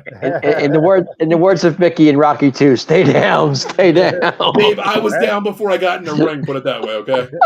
Rocky won. Sorry, Rocky won. Remember how Mickey said, hit the guy in the middle? Well, I seen like 8 of them, so I didn't know. Well, that was Paulie. Paulie said hit the guy in the middle. Yeah, I seen 8 of them. Paulie says hit the guy in the middle. Yeah, hit the one in the middle. Yeah, I seen 8 of them, so I didn't know who to swing after. So that's crazy. Bubby Watts is actually Jesse Ventura is his favorite, but not because of his Jesse the Body. Didn't he run for mayor in Minnesota? Yes, governor. He did. And he was governor in Minnesota. Governor, that's right. Mm-hmm. Bubby Watts says, but the stories that Jesse told about Vince are very interesting. I don't know. Was that? I don't know if that was a. Well, I don't think that's a dark side of the ring. Jesse had stuff on. Jesse had stuff on Vince, though. He really did. He had a lot of stuff on Vince. A lot of stuff on Vince. I think everybody does, honestly. If you think about it. Later, like as time goes on, you kind of see that. Mm-hmm. But Jesse had personal shit on Vince too, so that's why he knew like he could get away with everything, But Jesse was good, no doubt. Jesse was very good. Hey, Jesse commentated WrestleMania 3 with Andre and Hogan, so I got to give him that. I never like my dad was always a favorite. He was always a big fan of Jesse Ventura. I love Jesse on commentary, but I never really seen Jesse wrestle. I was always Commando. Great movie. He wasn't in Commando. Let me ask you guys a question real quick, Dave. Yes, he was. Dave, he's a Predator and running. Predator. I'm sorry, I get this two mixed up. I meant Predator. Yes. Dave, you know the answer to this one. I don't know if you remember, but I'm going to ask you guys a quick question real quick. What was the first wrestler you ever seen on an event or ever seen live or whatever? Who was the first wrestler you ever seen? Wow, that's a long time ago. Ever. Wow. Like just anyone. Who was it? Man. Like main wrestler or just wrestler in general? Main WWF wrestler. Going old school, whatever. Yeah. I would have to say Hulk Hogan. Wow, okay. What about you, Ken? Yeah. So like first wrestler I ever seen or first wrestler I remember seeing? Remember seeing? Like the first time you clicked on the old ticker, the black and white box with a dual knob on there, and turned on like on TV. On TV. Yeah. Oh, I thought you meant live. Like no, at on a TV, show. on TV. Oh, on TV? Yeah. I was like, Dave, how old are you, Hulk Hogan? Wait a minute. That's what I'm saying. Like when you said that, I thought you meant live. I'm sorry. Live TV. So on thinking TV? about it, I think. Wow. I think from remembering, I'm sure the only one that comes to my mind is Hulk Hogan and Rowdy Piper. Okay. I think it's probably Hulk Hogan because he was so big then. That's the only one I remember seeing back when I was a little kid watching on TV. Okay. Actually, I'm gonna go back. I'm not gonna say Hogan. Hogan live, yes. Like being at a show, definitely. I'm gonna say Big John Studd. Oh wow. Okay. Yeah, I think it was Studd he was on TV. Now I'm gonna go back to when I was like 9 years old. Like we're talking like 40 damn years ago. Shit, I just said my age again, you know. But there was a guy named Dick the Bruiser. Yes. I can you ever heard of this guy? No. Okay. Dave right? I've heard of Dick the Bruiser, but go ahead. He used to live in Indianapolis, Indiana, and this guy used to come out. He looked like a old fat guy, but he was a champ for a while, and he had all gray hair. And I was like, I looked and I was like, Dad, this is senior citizen wrestling. And he's like, he's the champ. He's Dick the Bruiser, and he was from Indianapolis.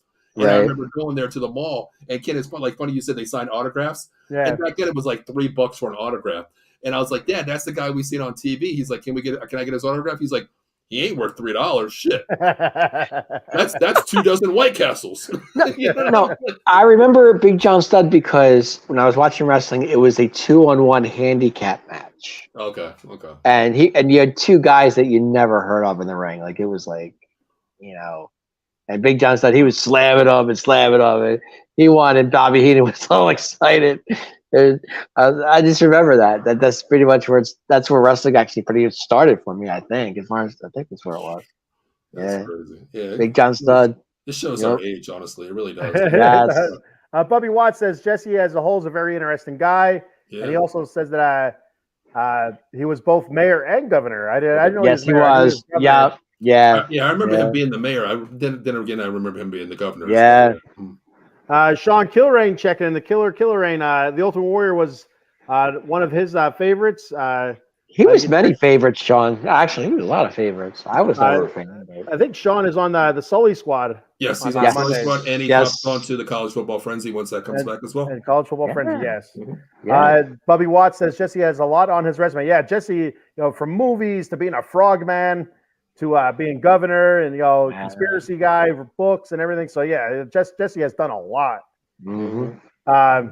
Eileen says Hogan versus Andre the Giant and Earl Hebner referee switch with his brother. Oh yeah, the two referees, Earl and his brother. That's his name. Yeah, but the two refs, they were twins. Yeah, the Hebner brother, yes, and DiBiase pulled a fast one on Hogan. That's how Andre won the title that night. That was a Saturday. There was a Saturday Night main event. Yeah, I think. Yeah. I kind of remember that a little bit. Dave Hebner. It was Dave. Dave and Dave. Yes, the two brothers. Yes, I remember that. All right. Do you guys have DiBiase pulled a fast one. Andre ended up winning the title that night. You know why DiBiase pulled a fast one? You know how? Yeah, because he switched to referees. No, because everybody has their price. Price. Oh Lord! God. Oh my God! Everybody's got a price for the $1 Million Man. Oh Lord. Oh jeez. How you doing? Oh crap. So, hey, who's that, Dave? Who you saying how you doing to? This guy's fine. Is it the cops? They're coming to get you? No.